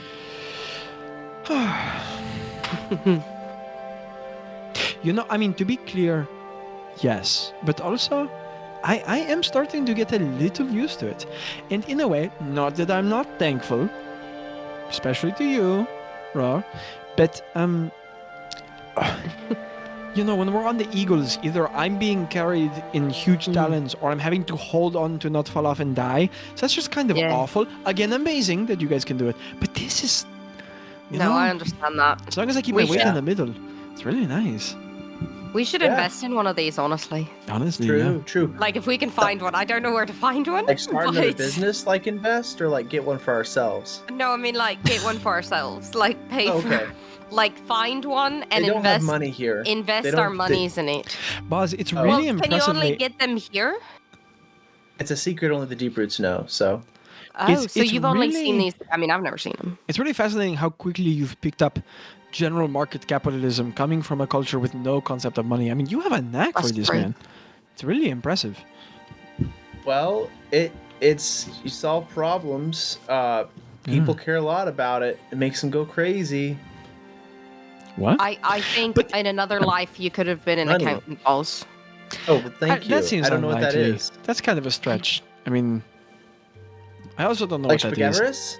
Are you talking like Spaghettiverous? I hate that guy. Oh, I kind of liked him. He was kind of cool. No, he's the worst. He was the worst. He was like dark and brooding, He had like a squid vibe to him. Squid vibe. Like, sometimes even though his nose is kind of big, I picture his nose like really big, Yeah, and I imagine his laugh is like yeah, or something like that. It feels like if you played any instrument, it'd be the clarinet for sure. Yeah. Yeah, true. Okay. Maybe he'd wear a brown shirt and no pants, but that's not here or there. That's weird. So, we can scry on him right now if you want. We could scry on Spaghettiverous. You want to see what he's doing? I don't want to Especially scry on him. We could spy on him right now. You want to scry on a random man with You want to random scry life? on a random man while we're like hundreds of feet up in the air? We could just scry on anyone right now. As long as it's your goodness, I beg of you not to count again. But I will never do that again. I will never do that again, okay? I will never do that again. I'm just kidding you. But this was terrifying. But I mean, bad. We've got a lot of enemies who can't look through time and Like space. the bloodied one. When you scry on people, do they... I mean, I know the count kind of figured it out. I know the count... Most people can't. Most people have no idea. Most people like can't, you can't right? know. Yeah, no. Like it's We should honestly be taking advantage of that more. Is it like... I don't have it prepared. Well, Is it I like- went to sleep. I could have it prepared. You can if you want to. Is it like morally wrong to scry on people, boss? Only Like, if I'm they're genuinely enemy asking. combatants. What? Only if it's for the greater good. Enter the United States Because I of mean, America. like, I don't think I would want someone. Like, what if I scryed? What if somebody was scrying on me? I know we have this, and she like holds up the necklace. But like, what if someone scryed on me while I was like using the loo, or like, I don't know. You know, I like do that's worry a, we'll that's catch a a scary pooper. thought of me. You know, like what if have you ever done that, Balls? Have you ever scryed on someone and they were accidentally, you know, in an I've not only so done it flattering once, and situation? it made me have nightmares for like a week. Oh, So well, yeah. Yeah. Which is funny because Bazz has had the ability to scry for like a month. So I just didn't do it. After actually, I that guess it's time. almost 2 months now. But wow. That's wild. Anywho. Zach, is my bracelet a good enough focus to use? Like my original focus, could I use it to scry, or is it not good No, enough? you have to have a scrying focus to scry, but you guys got one. You got one from the the abandoned hag cave in the crater in Zedge. True. All right, so we have a you guys scrying have focus. the orb. You can scry with that. All right. I have scry prepared. It's a 5th level spell, and We who do don't we have want to to scry though. on? Who do we want to scry on, guys? Let's like do some like crimes. Let's do some crimes. I'm putting that down.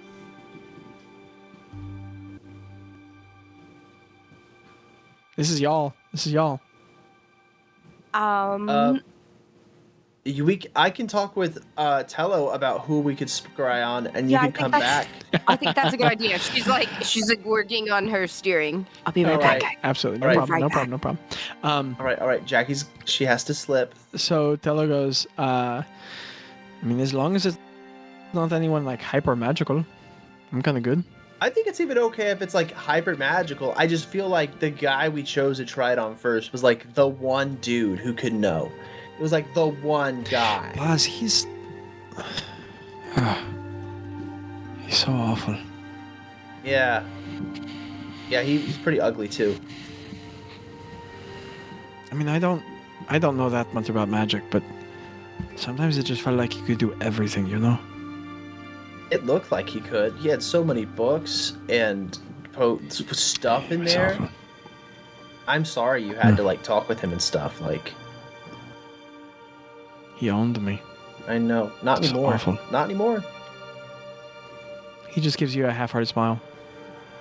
Yeah. Well, we've got a lot of Kefkins we don't like. We do. Visket. Oh, it'd be cool to spy on Visket. I wonder if he totally know. I feel like Kefkins.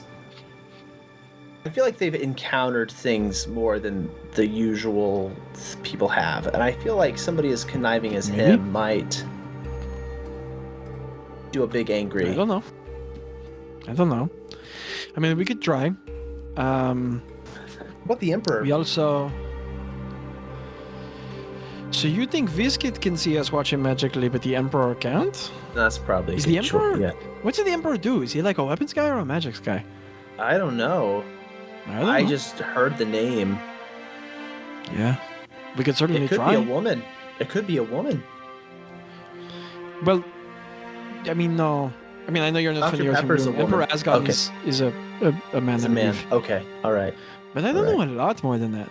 I mean, I know he did a lot of conquest. Ooh, what about Lashla?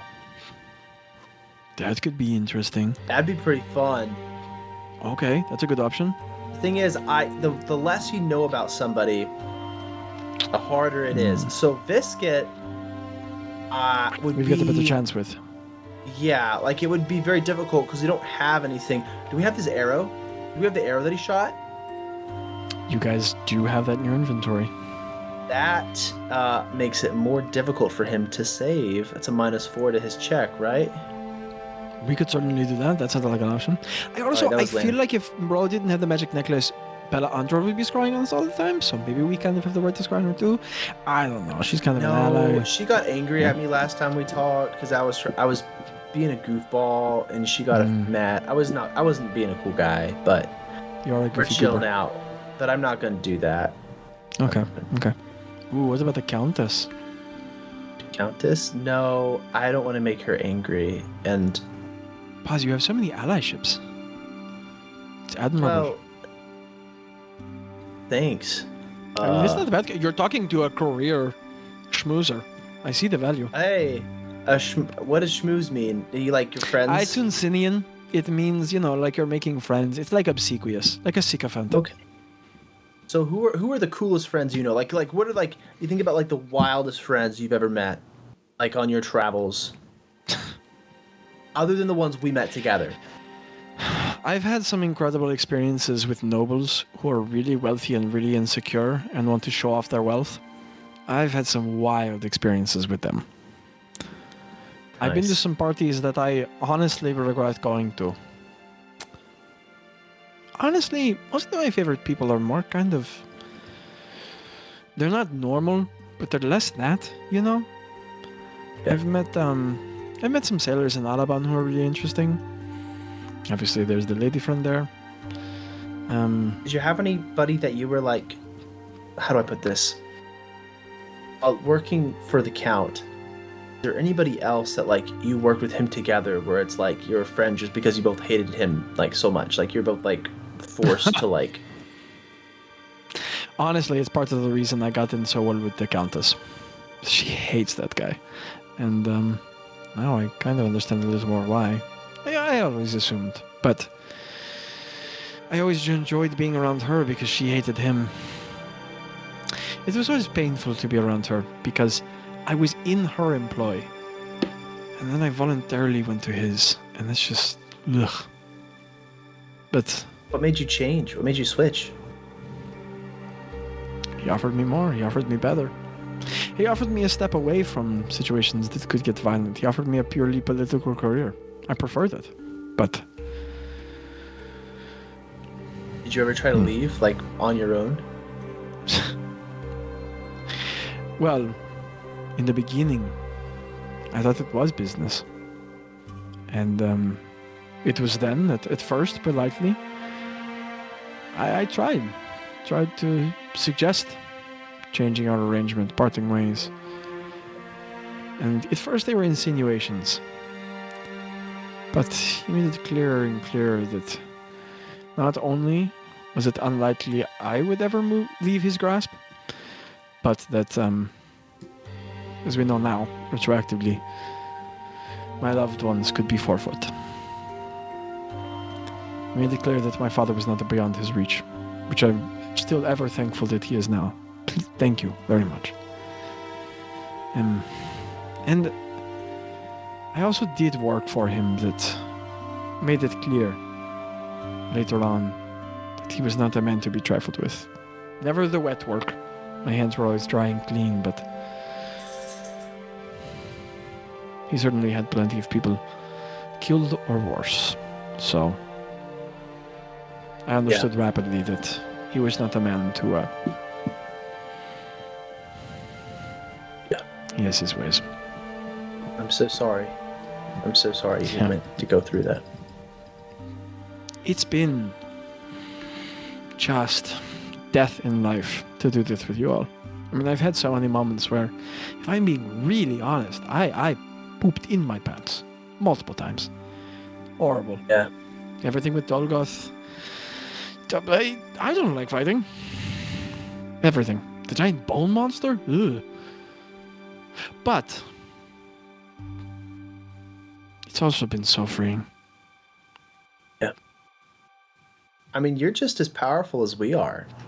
Like, well, I wouldn't say that. How does it feel to grow and to like feel that inside you? Like you touched the wellspring too. Like you're... It was amazing. You're a fun guy. You've... Bazz, I don't know. There's a part of me that what I tell myself every time is that this is not the time, you know? But whenever is it? I'm sorry. And at this, you know, Craig kind of like turns and looks very just filled with emotions the way he is at Tello, and Greta smiles and looks away, giving him kind of a moment. And he just looks very ardently at you and Bazz and says, I'm sorry. I've said sorry to everyone else, but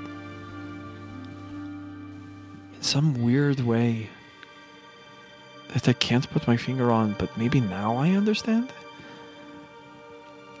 Bizarrely, it feels like I betrayed you the most.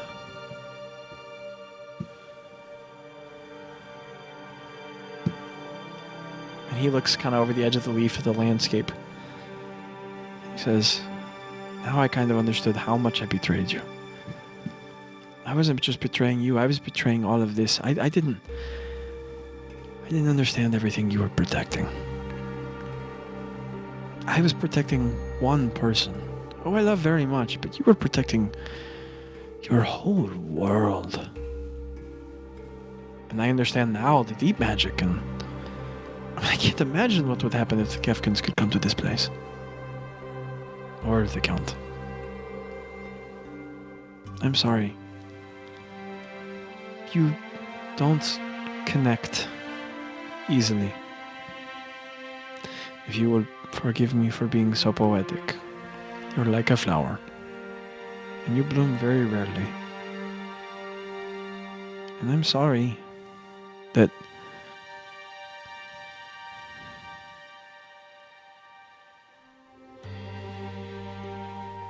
I'm sorry. Very sorry. I give him a big hug. He kind of is surprised for a second, but hugs you back. It's not a hard hug, but it's a long hug.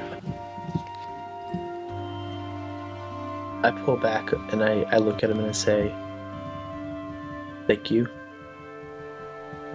Obviously, everybody here, including me, has forgiven you, and yeah.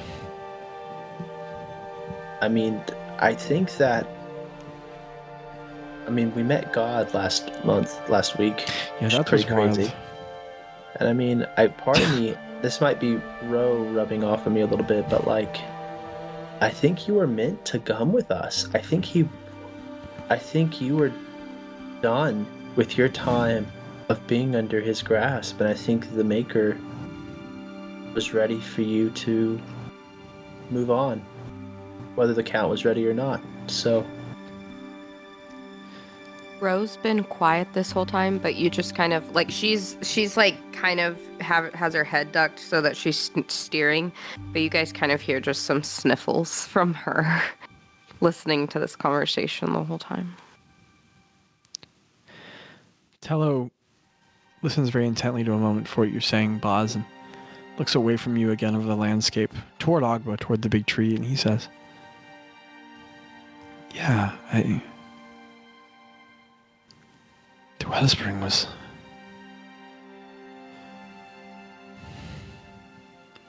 You know, I'm not a man of faith. I don't even just mean that religiously. I'm not a man of great convictions. Never been filled with much belief. But now,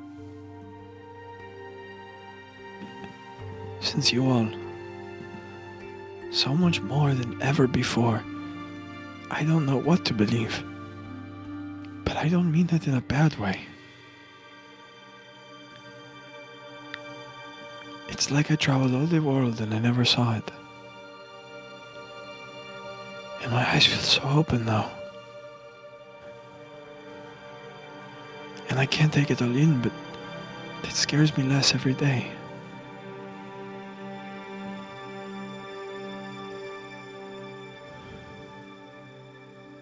I don't know what to believe. And I'm excited every day as I find out.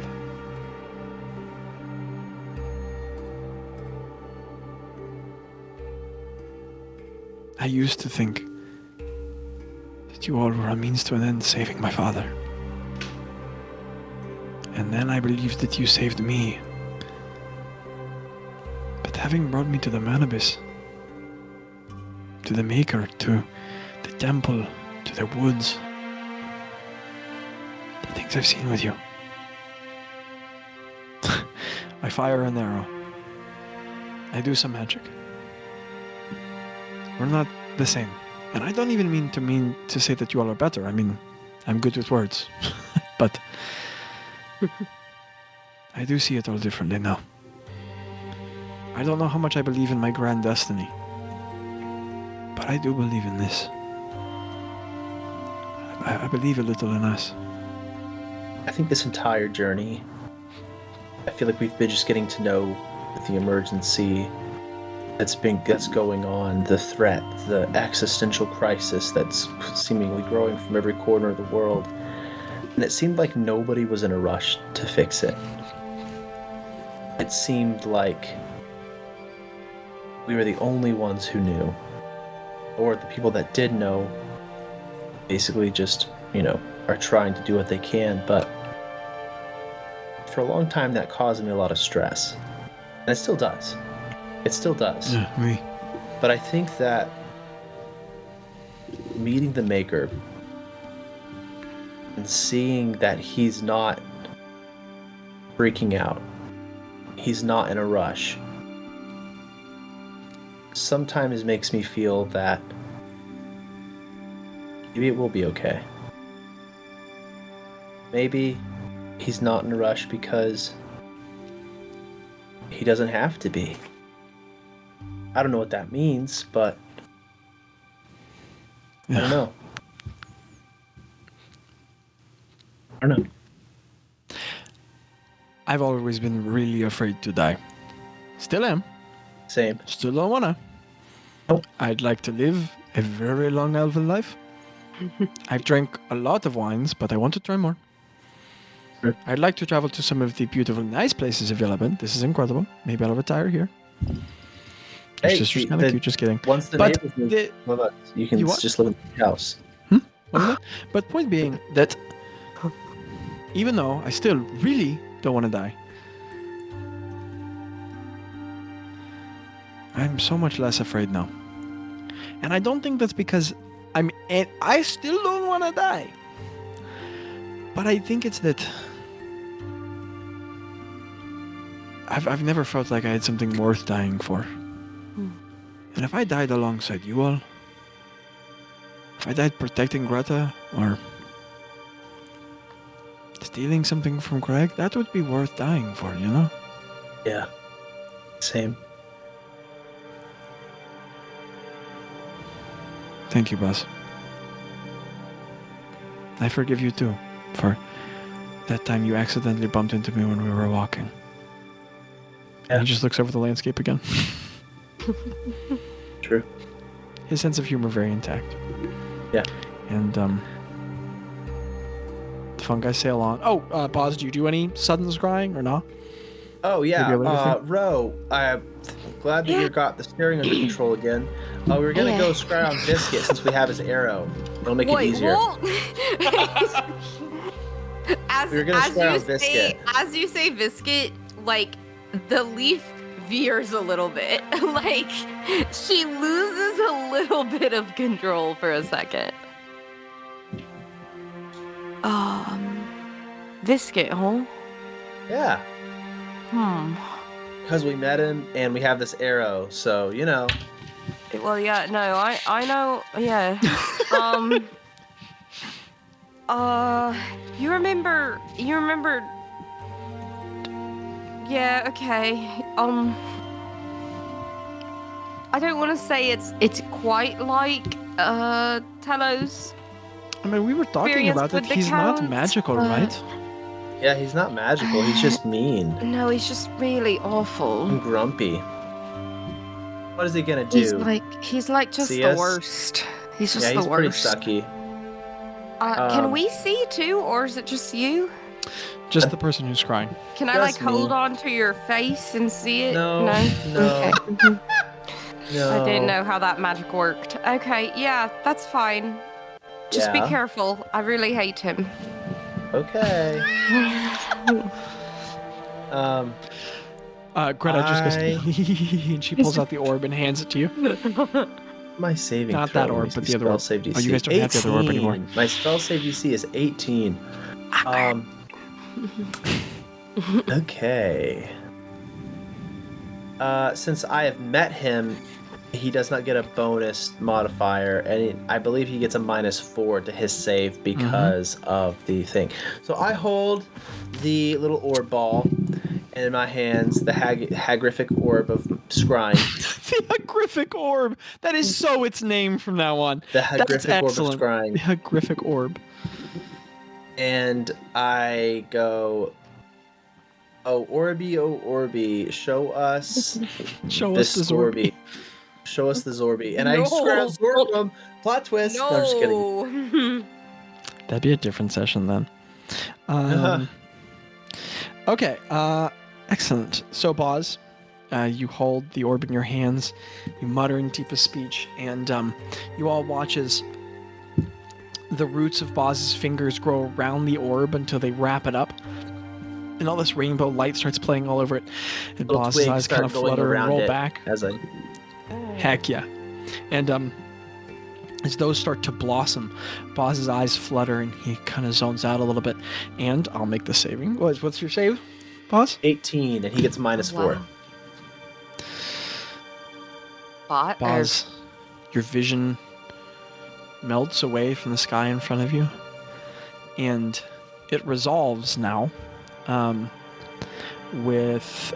give me a second. Let's change the music a little. Zach has roll to go 22 and to pull up save. Biscuit's stats, yo. What was that, Jackie? I said you had to go Your pull vision up resolves a stats. little bit into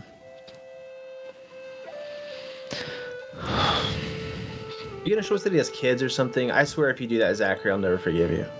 he's crying at his father's grave. He's just being And- a good dad. He's like playing catch with his son.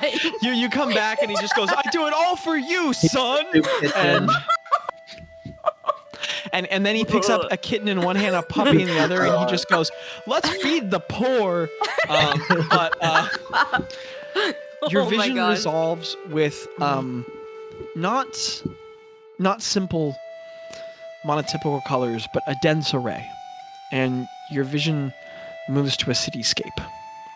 One you don't recognize at all. A lot of dark stone and big jump, Maya. A lot of dark stone and tall buildings. You just don't recognize it at all, especially you.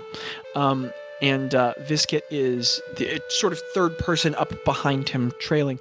You watch him walk, flanked by 4 or 5 soldiers on either side, and he has that lieutenant you saw very long ago, that huge blue dragonborn lieutenant with the big axe on his back, is walking with some tubed scrolls capped at his sides, a couple soldiers with spears flanking at either side, and Visket is not being paraded around, but they're just walking, kind of almost in file, and he's leading them at a brisk pace. He's got a very determined look, and they're passing by citizens of a nationality you don't necessarily recognize, just a diverse citizenry, and people are moving out of his way. Could you give me, it would be a different DC for other people, but Mr. Lostlands himself, could you give me a very high DC history check? Also, you're muted, Lando, because this is the way. My keyboard's so loud when I type, I have to mute it. And I smell your stuff then. yeah. Fun fact: you can't cast guidance while scrying because guidance is concentration. So I'm Guidance gonna is roll. concentration. Yeah. Never forget that. So I rolled a 15, but I am going to burn my friggin' inspiration. And I'm gonna roll hot. So let's go. Let's go. Baggity. That one was a 4, so we're gonna stick with the 15. Oh, sorry, buddy. Oh, bother. Sometimes it be like that. Yeah. The architecture looks well developed. It's a big city, but you don't know what city it is he's walking through. And you the hear, language being Carl? spoken Yes. Oh, you around. can hear. Okay. You recognize that you don't recognize it. But you have an insight modifier high enough. I'll give you this. The accent of everyone speaking around sounds like Visket's accent, but it's not a language you know. And he's just like, people are greeting him with some sort of very like formal and kind of intimidated greeting and passing out of his way.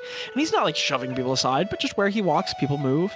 And he passes by a few Kefkin guards who stand and salute. The Kefkin salute, remember, is not like a military salute we know, but it's clasping the hand over the symbol on the breastplate. And it's just wherever that symbol is. And fascinatingly, Kefkin salutes are not uniform. Wherever the symbol is, you clasp. So if you're an officer with the symbol on your pauldron, you clasp there. If you're a soldier with it on your breastplate, you clasp there. If it's somewhere else, you clasp wherever the What if it's symbol on is. your butt? Then you have to grab your booty. You have to give yourself a little empire spank. One hand or both? Well, it depends on how jingoistic you are. If you really believe in the Empire, you give yourself a couple good spanks. But Okay, nice. Okay. he's just I'm writing striding that with in my purpose. I am Spank too. for the A Empire. little Empire Well, spank, Zach. The vast majority of soldiers wouldn't feel that emphatically. Maybe Sirloin Crotch might feel Sirloin strongly about Crotch. enough to do it. Yeah. He might do it, but the vast majority wouldn't anyway. I've got that one forever. Hey, Um, I'm gonna pick 'em. but- I let y'all do that. We'll be in campaign 2, and I'll be talking about Sirloin Crotch. But no. Viscid he's just parading through the street, and he walks for a lot of the vision. Not a lot of talking, but eventually he begins walking up a high set of stairs. And again, your vision stays close and on him. So you don't get a ton of the surrounding area. But give me a perception check, Bazz. Kefkin check. Literally Kefkin check. a per Kefkin check. All right, Oh, man, I let up this. perception. Is Dinky as everyone far as That is that's an 18. Okay. Is everyone around him that was around? Well, yeah, because you said they were doing the Kefkin salute. They're mostly Well, soldiers. and just the soldiers he's passing by. There's plenty Yeah. of people that are just Oh, people okay. moving out of his way that have some sort of a concerned look on their face.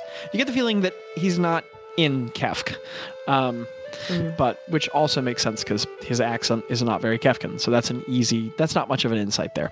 But as he's moving up the stairs are a different kind of stone, a light stone, very square cut, wide. There are individuals walking back and forth, and more Kefkin soldiers. He moves by some open braziers that are burning with fire during the day. It's kind of late evening wherever he is. Bazz, could you give me a survival check associated? Oh, yes. But moving back to the perception check with an 18, Bazz, Is it 21? 21. Anyone? You are aware you wouldn't have been in the past, but given how much you can travel the world now after your adventures and all the magical prowess you've gained, he's probably on the other side of the world. So if you guys are on this side, he's probably on the other side, which at the very least you can put together he's in the earth and bloom. Not worth a whole lot because you probably could have put that together, but there's something of an assumption. And as he's moving up the steps with an 18, you notice that he starts walking by people who are very well dressed. Kind of layered robes, a lot of blues and burgundies, dark blues and burgundies, but he's moving up steps. And as he starts moving toward the top of that step, he moves toward, like, you're starting to see very large stone structure. Whatever this building he's moving toward, it's very large and regal, but it's at about this point in the vision that everything starts to kind of flicker and blur, and then you come back to your senses, riding the leaf. So he was in transit somewhere, moving with purpose. And then Bazz. I can watch him for up to relays all 10 that. minutes. Yeah. I mean, people got to walk for a long time. Well, Also, I really hate I That is want a Scry's- mile. He walked I a want mile. Scry's to be rewarding, and there was important information there. But also, you don't always scry on the person when they're doing the most. I mean, your enemies don't scry on you when you guys go, okay, so here's the plan. You scry on people at different times. Yeah. But sometimes you scry on people at the most salacious moments. Sometimes you scry on them when they're in the middle of a task. Balls, I really gotta say, I don't like when your eyes roll back into your head like that. Oh, I'm sorry. It's okay. Did you know they do that when you scry? No, they go like this, no. and she tries to do it with her Oh, eyes, and when that's she does disgusting. it, That's awful. I'm sorry. she loses control of the leaf for just a split second. Hello just goes, "Could we stop doing Why it?" do you- Sorry. can I make a saving throw to see if I fall off or not? Yes. No, no, would you give me a dexterity saving throw? No one else needs to, but you Yeah. do. All right, I'm gonna do that. I would think it was. He's love still it, coming Benji. back from the scry. He's not Yeah. feeling like super Discombobulated. great. Dex saving throw. All right, that is a 14. You save. All right. So okay, you thank right goodness. yourself, and Craig it grabs you by close? the leg and goes, Bazz, clenched glutes, full hearts, can't lose. I And clench. I clench.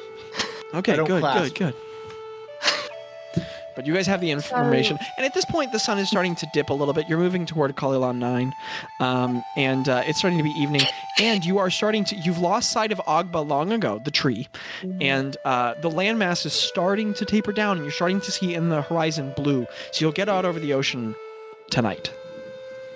I have a question.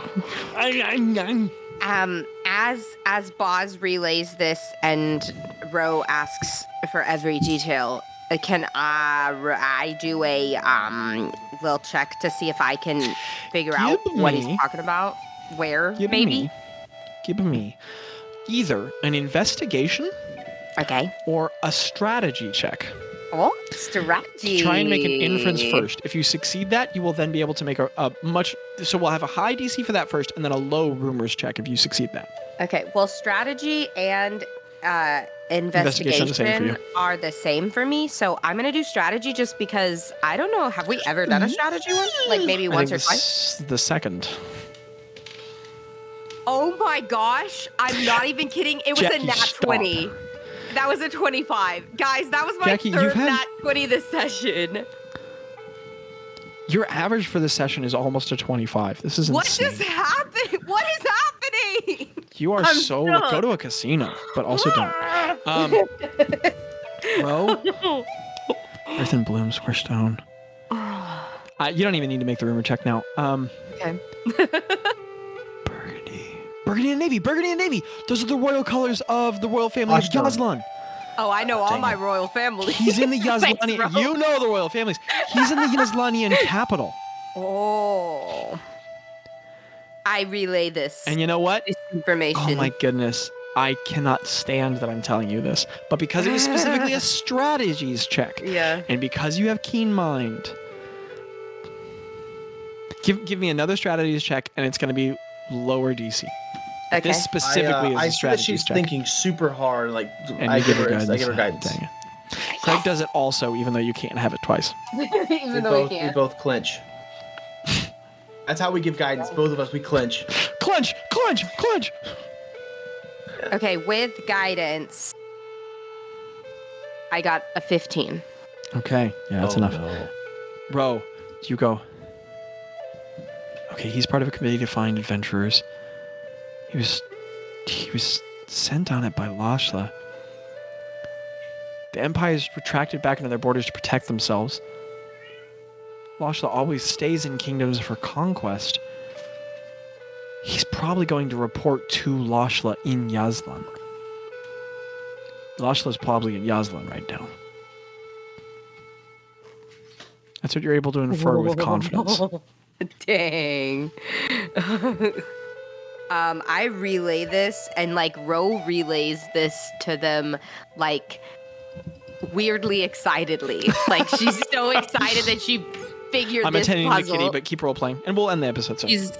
She's like, Balls, if what you described to me was exactly correct, which obviously it is, then I think he's going. I think he's going to see Lashla. Lashla has to be there with him. Wouldn't it be hilarious if we disguised your voice to sound like another one of the generals and sent him a message saying, Lashla's preparing a trap for you, run, and then hung up? Wait, you mean like send to him? Yeah, like send to him and disguise your voice. But what if he could like trace back? We can't. You got the necklace on. It's a one-way trip. Wait, Bazz, I also have that other necklace, and she pokes at the puka shell necklace. It transforms my voice, Balls. You wild fiends. Now remember, it transforms it very specifically. Yeah, I do. What does it transform it to? Like silly, right? I don't remember what it transforms it into an unrecognizable, awful voice. And Jackie specifically interpreted that as no. Guess what? That episode, that's one of the recordings we lost. So I don't even remember what it was. So you told me that I could change it. You told me I could change it. Okay. Well, it transforms it into an unrecognizable, bizarre voice. What was it that I did? Maybe I should just stick with interpreted it that. as what's his name's voice from Refrigelot. Oh, Russell? Yeah, you interpreted it as Russell's voice. I kind of love that, actually. I think we should do that. I Yeah, thought we you could do would it. do I that. think it's pretty chaotic. The only thing is, if he tracks us back here, it's my home, so that would kind of suck. Yeah, that's true. I don't want, I don't know. Bazz, can you make me an Arcana check? Just because you're Yeah, so I very can. magical at this point. I can do that. I can make you an. If you want me to, I can do that for you. Arcana. Okay, all dork. right. Is Oh, wait, that but we- is a I got a 16. Okay, that is enough. Man, when was the last time you guys failed a check? Holy crap. I rolled Bazz, like a 12 earlier. you I failed it in do scrying. not know. You have not rolled a 12 this session. You No, have I rolled very bad. I failed the scrying check, the first one I did. I keep track of all your rolls. 14 was the lowest roll of the session. But anywho. For this session at least. I don't know if it was a different one. You do not know everything about Viscit. You don't know his character breakdown. There's no metagaming here. Nor do you know everything he might be capable of. What he might be able to deride, who he might be able to contact, what other magical members could do. But you do know that he is clever, he's intelligent, he's well connected, he's a good strategist, but he did not strike you as a magical individual. And you are aware that that scrying is very hard. The people who can be aware of a scry is a very small group of people, and the people who can magically track the source of a scry is an incredibly select group of people. So, again, But what about maybe sending? Viscit gets permission to get in contact with an incredibly powerful caster. Maybe there's an option there. Maybe you could and the Empire employs. They have like a small army of powerful casters, so that's a possibility. But the ability to track stuff like that back is not easy. So if a person can't deduce who's doing it, it's very hard to put together who it is. And even if he can, his ability to locate where you are while you have that necklace on is very difficult. But you said scrying. What about sending? Right. I'm saying part of sending is that it recognizes you as the sender if it knows you and can answer in a like manner. Oh, that's right. Does it But I'm say gonna in your say- head? I'm going to say a homebrew ruling is that you recognize the sender if you know who the sender is. But like if you don't know who they are, you know what I mean? Like if you hear the voice of someone you know who it is. Oh, It if you don't- recognizes you as a sender if it knows you. But yeah, that makes sense. If it doesn't know who you are. okay. Because we've done it that way in the past. So basically, Zach is giving us permission to prank call anyone we want to. No, What I'm just telling you is, kidding. if at some point he puts together, he deduces who's doing this, that's one thing. Yeah. And then from there, maybe he could get in contact with someone at the Iron Cauldron. But even then, to get someone who could do something other than scrying to locate where you are would be not impossible. Possible, but very hard. Now, his whole task is tracking down people like y'all. So maybe, right? But it would be tough. And you do have a necklace that makes you impossible to... This place, its whole thing is like preventing... It's not impossible, but there's some good reasons why it'd be hard. I'm not telling you what will and won't happen. I'm just telling you guys that you can reasonably deduce this would be incredibly hard to reverse engineer by this person at this time. It would be very hard to reverse engineer. I swear, you should do it. You should just call him and Balls, say, what should we- Washla is preparing a trap for you. Run. Should I do it? Say nothing. She say looks nothing. She looks to the others and she looks to Tello. Again, to be clear, I'm not telling you whether or not it's a good idea. No, I know. Just telling you what you know. I know. Tello goes, wow, that's risky, but I mean, I don't know. Could be funny. If he dies, it'd be really great. You gotta do it. It would be great.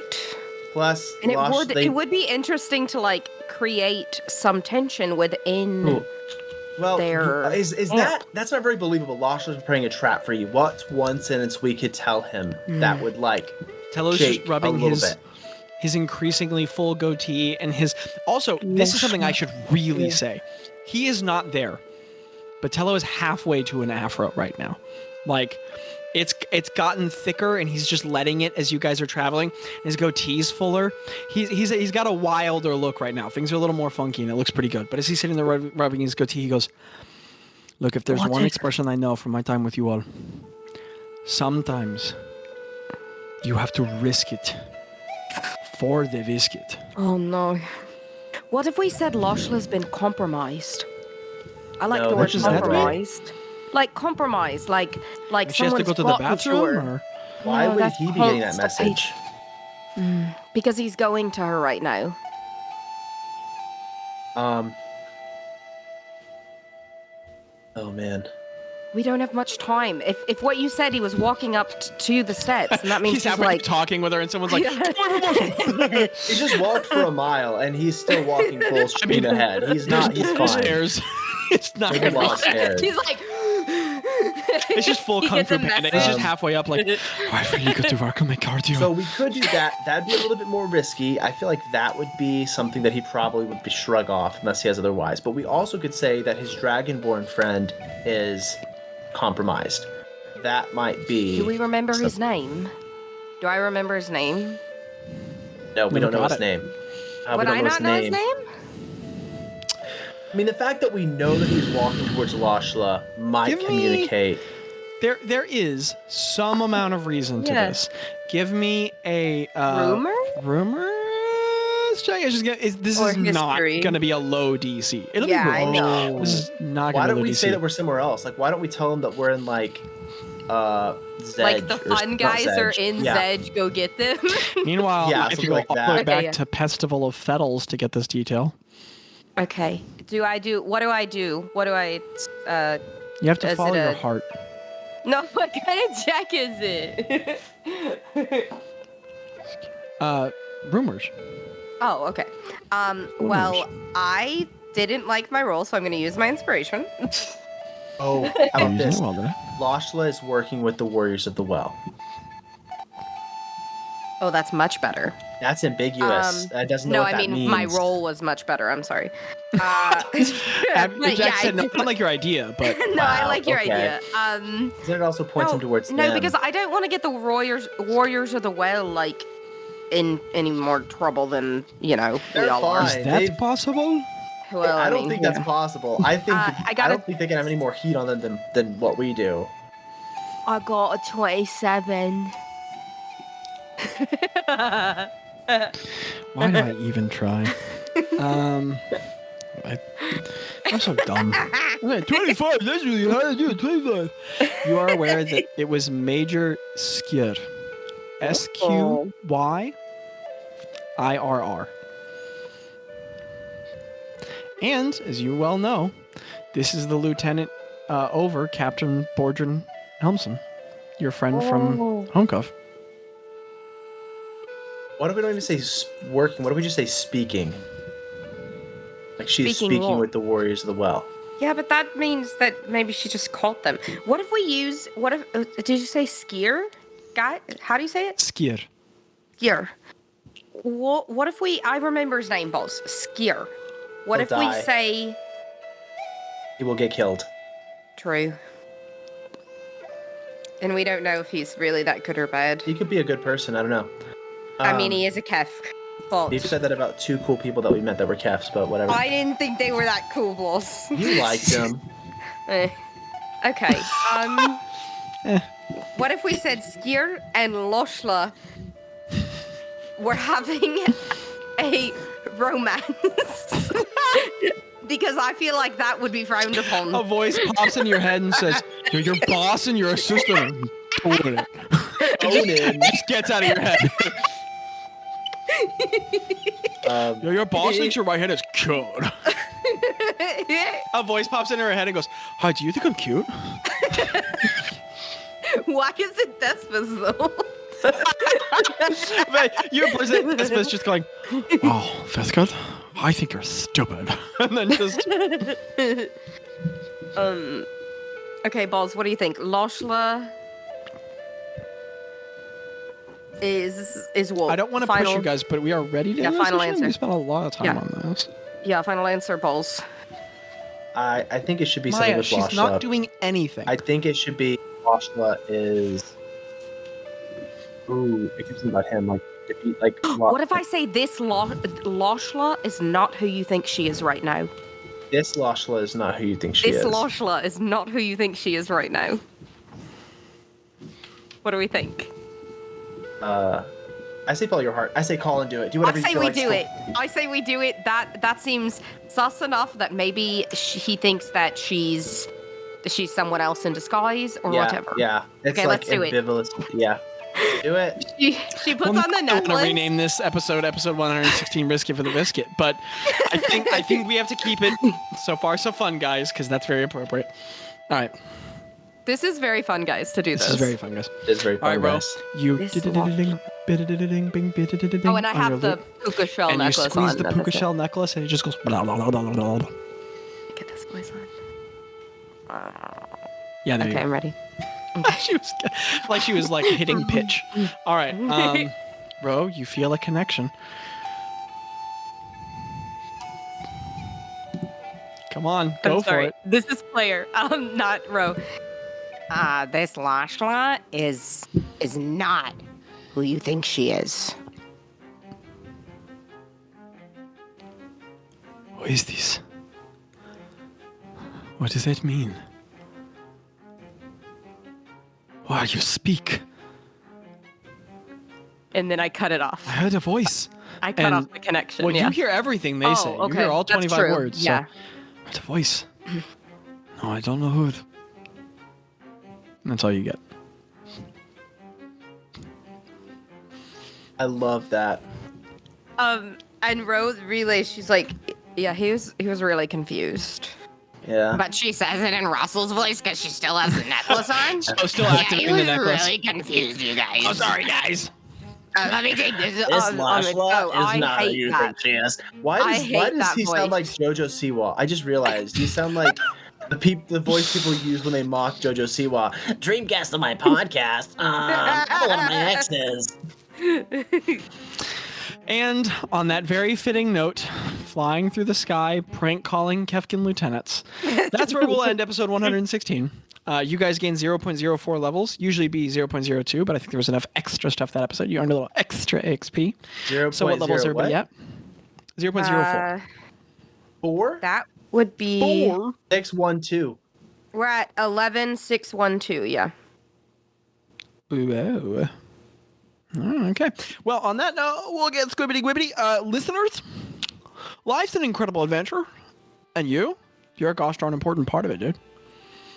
A skibbity what? Data, dude. I'm sorry for what I did.